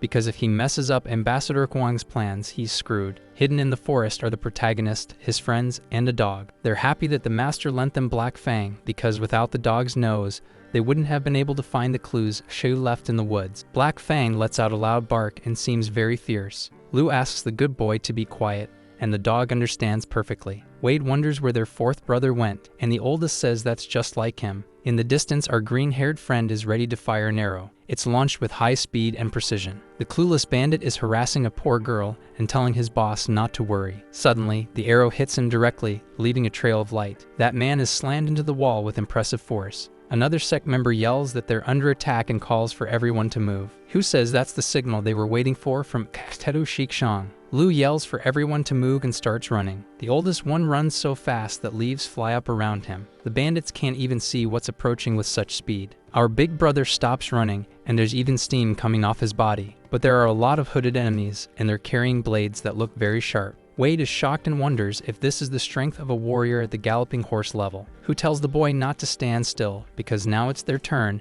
and Liang Ku says he got it. The eldest hits one of the sect members, making him drop his weapon. 2 more bandits come at him, ready to strike, but 2 arrows hit both of them in the back. Shu is on the rooftop, and Lu smiles when he sees his friend. Our green-haired guy is sharp and ready to help. Wade and Hugh fight with other hooded figures nearby. One of the bad guys says to surround the boy since spears don't work well in tight spaces, but the hero fights incredibly well and doesn't let that slide. He hits 3 bandits at once and spills a lot of red juice with his spear. Lu tells Liang Ku to grab Black Fang, find the victims and leave, and he says he'll do just that. Now in the underground passage beneath the base, sect members are running and shouting that there are intruders, calling for direct confrontation. Lin celebrates that it's finally over and he won't suffer anymore, while another tells him to run because the invaders made it inside. But he feels guilty for everything that's happening because he hurt children the same age as his daughter. The regretful bandit can't take it anymore and says sinners can't escape their punishment, while another questions him. This man is shocked to see something coming his way. It's an attack from Lin, who says it's all the fault of Zhao Hong Yuan and Zhang Shang. He says the butler is still there and that he needs to save his family,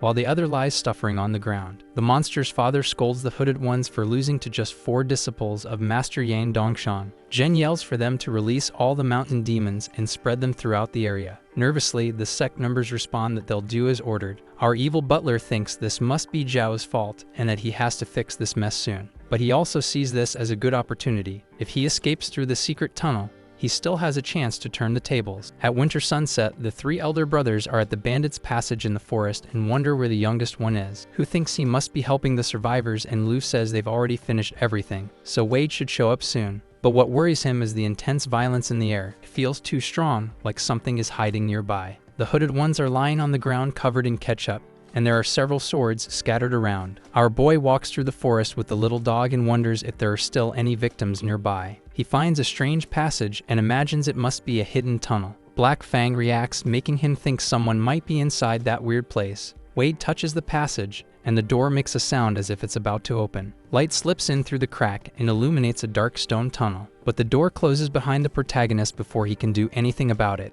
The sinister corridor ahead is lit only by a few candles on the walls. Liang Ku looks at the system and wonders what Sovereign Lord of the River and Demon Hunt mean, assuming they must be new tasks. Black Fang lets out a nervous bark upon sensing something in that place. The protagonist thinks it might be a mountain demon and can see the creature's eyes glowing in the dark. There are several demons, but they seem a bit smaller. Our boy presses his spear into the ground with force, thinking he's figured everything out. He cracks his neck, realizing he won't be getting out of there until he defeats them all. His blue energy flows through his body as Wade says he won't hesitate for a second to begin. The creatures start running, and he notices that thanks to Zed, his strength has increased a lot, and his skills have also improved in recent days. Our boy strikes with such force that he even breaks the wall and wonders how far he can go now. The system announces he gained 1 demon hunt point, and Liang Ku says there's no going easy. He takes the initiative and throws the spear, using his glowing blue energy. One of the little devils gets hit head-on. The hero continues the hunt, and now it seems he's already got 2 points. Wade shows no mercy to the demons, and his progress keeps rising more and more. Our boy's face is all covered in gooseberry juice,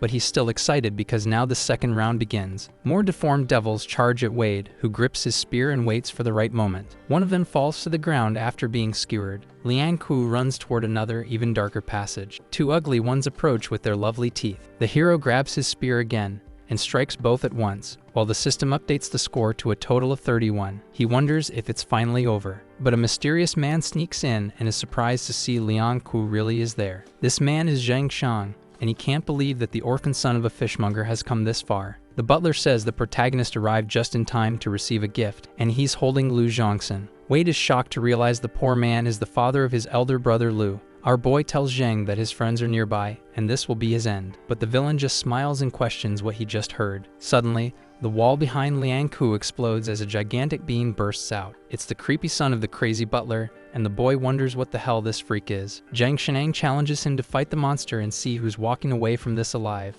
At the beginning of winter, in one of the secret bases of the Ghost Mother sect, Lu is running through the forest, and Hugh follows right behind. Shu asks the third brother if there's a reason for them to be so nervous, and he says yes, because the demons they fought barely broke through the skin barrier. And the eldest explains that he's not afraid of those demons, but of the possibility that a stronger one might go after Wade. Our boy thinks this is the most dangerous situation he's been in since reincarnating. He notices those big strong arms, that massive body of the monster, and he's sure that this demon has already surpassed the strength level of a galloping horse. A drop of sweat runs down his face as he wonders if he's really about to give up. But what a joke, he fought too hard to deserve this life. Wade grips his spear Fubo and gets ready to fight, thinking that he can't back down now. He realizes that danger is part of life, and the demon comes toward him. The boy remembers when he was sick in a wheelchair, and not even his horrible childhood was enough to break him. Lian Ku thinks he has no reason to be afraid now, and is ready for battle. Our boy dodges the demon's attacks with incredible skill, but he gets hit once. The young man stands up and uses Fubo to brace himself on the ground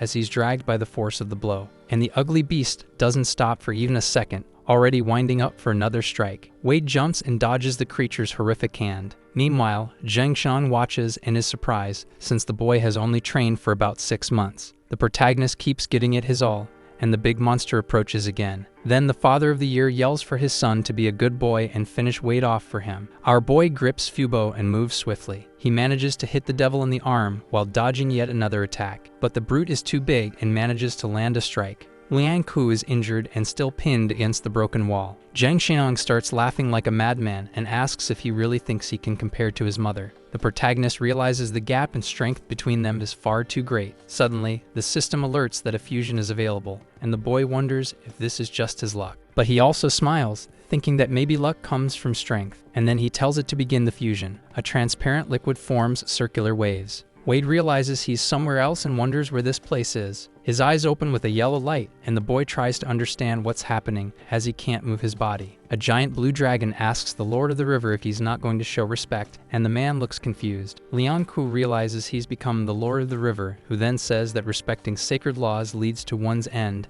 and that surrender is the only option. The huge dragon seems angry as it pretends to apologize, but the Lord simply watches as the beast comes toward him, and his eyes light up as he prepares to say the name of the technique. It is called Dragon Slash of the Dragon. Back in the tunnel, Zhang Xinan keeps laughing and says the boy's skills are pathetic. He wonders what he did wrong if all he wanted was to find a way to survive. He adds that other people are born lucky, but he only has his son, so all he can do is beg. The man shouts that he fought for a long time just to become head butler, that Master Zhao is an idiot, and no one understands. And finally, he turns to his son and begs him to finish off Wade. The monster gets ready to use all his strength in the final blow, but the protagonist's eyes begin to glow. And then, a massive explosion happens inside the tunnel. Zhang asks what the hell that was. Lian Ku's hair comes loose and starts flowing. His eyes continue to shine. With his hair down, our boy looks like a completely different person in the middle of the chaos. Now at dawn, still in winter. Some time ago, Lian Ku asked the master how powerful the forging and transcendental rainbow states were. Yang answered that those states had never been seen, but there was a title that summed it up well. It would be the divine state, which Wade had just reached. His hand releases a kind of energy that looks like dark smoke, and then he invokes the Dragon Slash technique. Seeing the look of the whole tunnel change with the boy's fusion, Zhang Shan wonders what all of this is. Lu's father is still on the ground when he recognizes what might be happening, but the butler decides it's just a trick and orders his deformed son to finish the job. This makes the demon charge straight toward the protagonist. Our boy spins his spear Fubo effortlessly. He and the monster become figures of light in the midst of darkness. That's when Wade vanishes, and the devil is left confused. The crazy butler laughs again,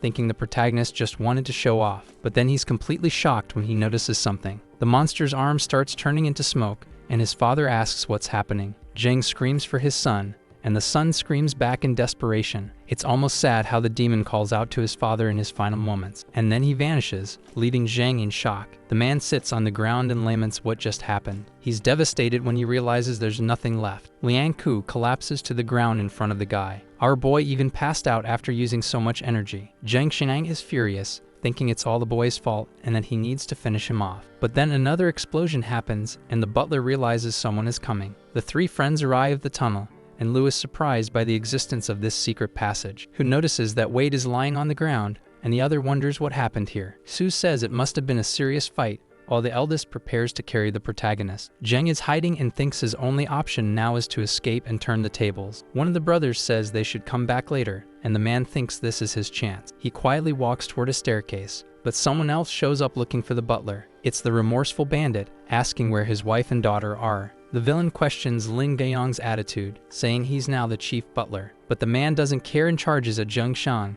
demanding to know about his family. He shouts that no one knows anything in the middle of all this chaos, and even throws in a provocation, saying maybe the mountain demon got rid of them. That makes Lin even angrier than before. He draws his sword incredibly fast, and strikes Zheng without mercy. The repentant man says to go ahead and pay for his sins. Lin turns his back, thinking that maybe there's still a chance, and perhaps his family is alive. The Lord of the River swings his weapon. His hair flies, and smoke even comes from his eyes. Coming toward him is the great water dragon. Several droplets fall, forming small waves on the liquid. The Lord has a serious and determined look. Suddenly, Wade wakes up with a jolt. He realizes he's in a room inside Master Yang's house, figures he must have passed out, and wonders if his friends saved him. The boy remembers the reward for the demon hunt quest, and didn't even know that Z's spirit could merge with that of a sovereign lord. Our boy carefully gets out of bed. Liang Ku grabs his spear and thinks maybe this will improve his martial arts talent. As expected, his talent has doubled and his martial arts skill has grown. He can feel the boiling point as if he's breathing, and flames emerge from Fubo's handle. His chest lights up with a glow that resembles fire, and he knows exactly what it is. With a width of 2 feet and a depth of 3 centimeters, he can now begin attempting the flesh barrier. Wade has practiced martial arts for just 2 months, and is already approaching the second barrier. This is the opportunity that Zed brought. Someone suddenly opens the door, who says he didn't expect to find the boy with so much energy, and Teksu just greets him with a casual hey. Our boy is surprised to see his friends. He greets the two, and the first says he just wants to know what happened in that tunnel. The boy only says he passed out after defeating the last demon, wanting to keep Zed a secret. Then the green-haired one reveals that Zheng Xiang has passed on. Liang Ku is surprised and wonders if someone had been hiding and watching everything. If that person wasn't from the Zhao mansion, then it doesn't make sense that they didn't help. Hu says he'll inform the master and tells the boy to rest, as the next plan should be a big cleanup. Su congratulates Wade on his house renovation being nearly finished. The protagonist even widens his eyes thinking about a renovated house.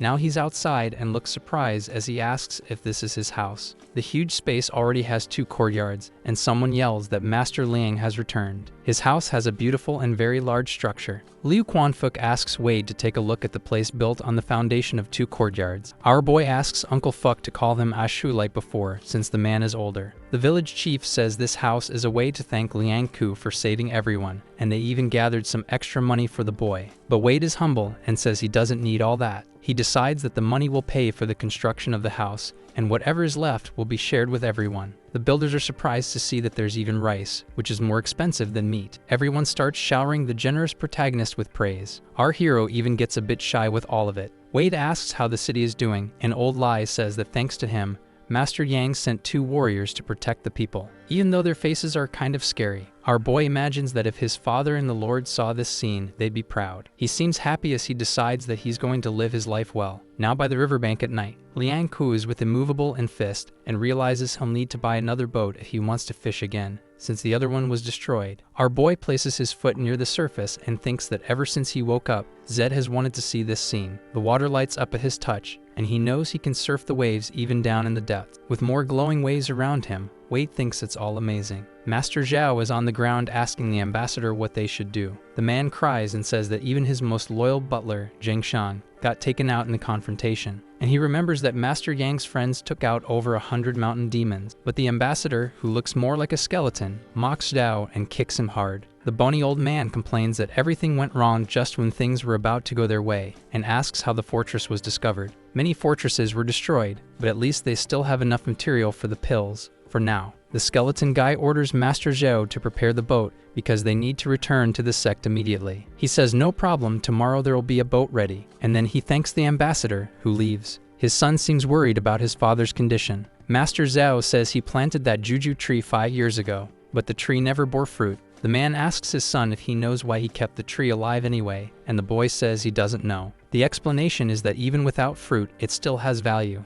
It attracts birds and beasts that they can eat. Zhao ends by saying that Zheng Xiang, Lin Gaiyang, and young Master Lu are like the birds and beasts, raised only to be devoured by them. Then he adds that it's just natural selection, to which his son asks if that includes Zheng Xiang as well. The boy asks his father if even the butler going to the fortress had been part of the plan. Zhao says that trees rot, and you can't count on them forever, and that the rotten tree that is the Ghost Mother sect is about to fall. Holding a box, the master tells the boy to send someone to deliver it to Liang Ku. Tonight, they'll be heading to Guangzhou, and they'll let Huang Zijun deal with the mess. Elsewhere, someone recognizes Big Brother Leon. Wade walks among a crowd and someone comments that he's handsome. A man talks about how our boy fought against dozens of mountain demons alone, and another says it was actually hundreds. The boy notices that this gossip is getting out of hand and figures Shu is the one who started it. Suddenly, Wade widens his eyes. It's the older brothers, gathered near a tree. They notice the boy's presence and ask him to check what he received from the Zhao mansion. Liang Ku is a little surprised to hear that the Zhaos sent him something. The young man holds the box and realizes it's filled with property titles and letters. These titles are worth 2,300 taels of silver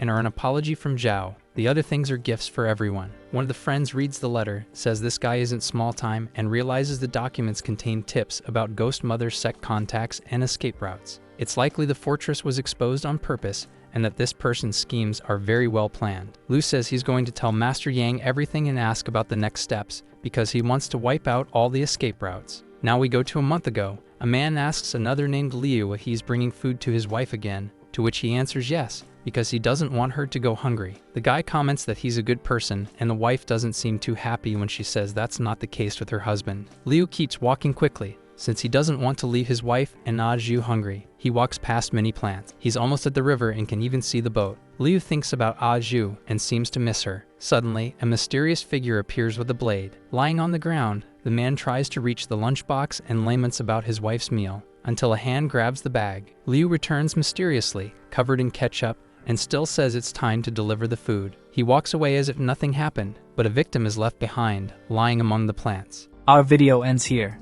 If you enjoyed it, please like and subscribe to the channel. Until next time, bye bye.